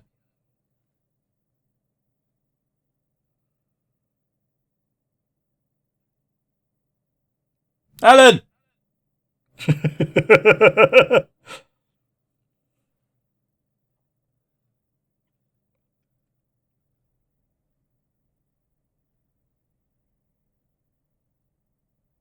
Oh, that was a pretty cool prop. It was. That's the end, is it? Okay, wow, It's that was... Universal Picture!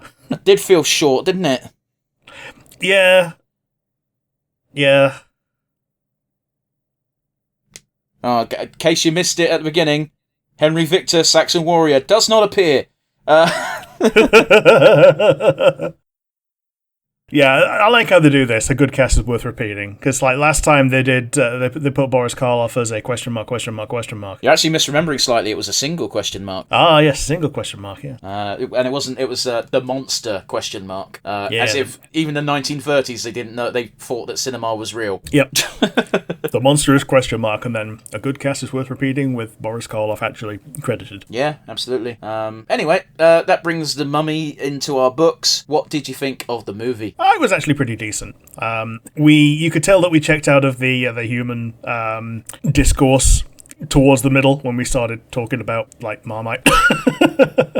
That was a joke I made 10 minutes ago. Yeah. So it wasn't even the middle. Yeah, but like wing dragon of Ra and all that. It was relevant. It's Egypt. It was. Sort of. But yeah, the actual like threat of Imhotep himself was actually kind of cool. It's also interesting how understated it was until it becomes apparent that he can just control people's minds. Well, he can control one person's mind. Yeah, like I don't think he controlled his servant's mind. I think that ring is a weapon and can do damage, and that's what has him scared into submission. Yeah. And then the servant was like, yeah, he's now pledged his eternal servitude. I don't want to die, says the servant, as do many people. How about you? Do you have any thoughts? A big old fine. Like, the movie was fine. You're totally correct. Like, the beginning was good, the ending was decent, the middle, I couldn't really give a fuck about. Yeah. Yeah, absolutely. This isn't a horror film, it's a love story gone wrong. Yeah, it's two love stories, one of which definitely gone wrong, the other one of which in modern sensibility is also going wrong in real time. But we're meant to root for that. Apparently so. Yeah, I didn't care for this movie as I did for the prior two we watched. Like, Nosferatu was a bit of a slog, but I think it was better than this, weirdly. I get you.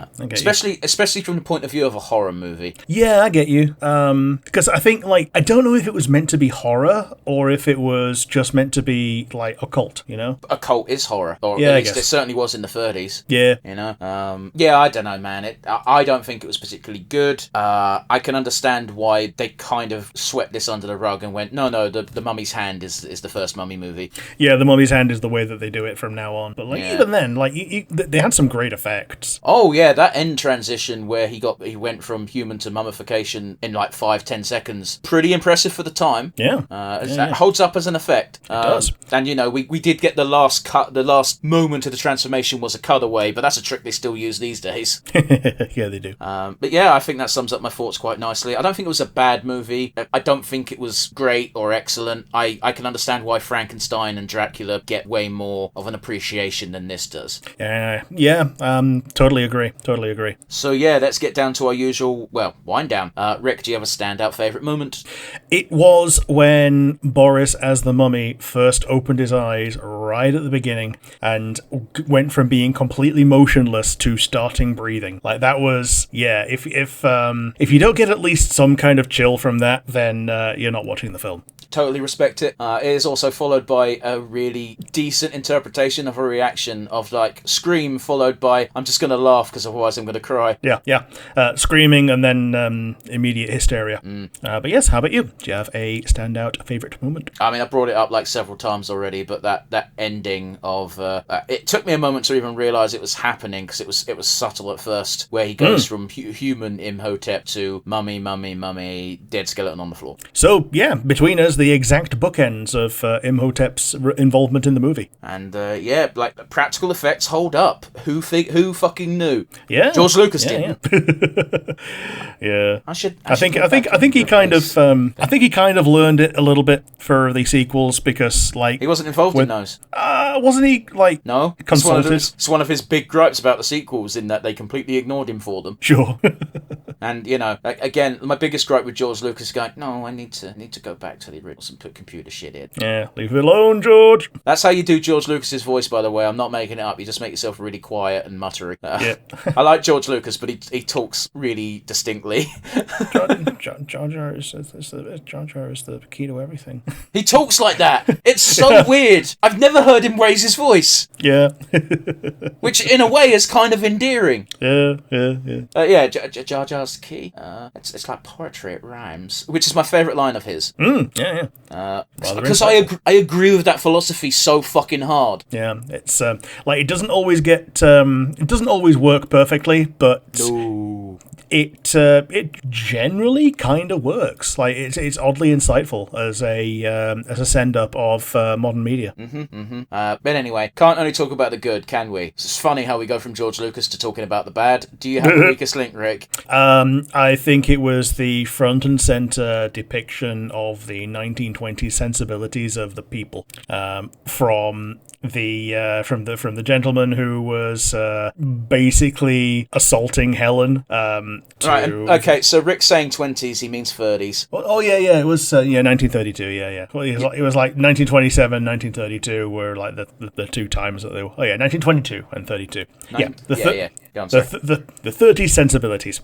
It's very much it's more of an 1800s set of sensibilities rather than a 1900s one. It feels like. I think they might have been able to fix this a little bit if they didn't cut the time travel bullshit. Oh, sorry, I didn't bring this up. While doing my research, a big chunk of the film was cut, and that big chunk of the film was meant to be our main heroine's other reincarnated lives. Okay. It's meant to explain that this isn't the first time that the Imhotep's love interest reincarnated spiritually. Apparently, she was meant to have an entire sequence of her other lives where she'd be longing for whatever.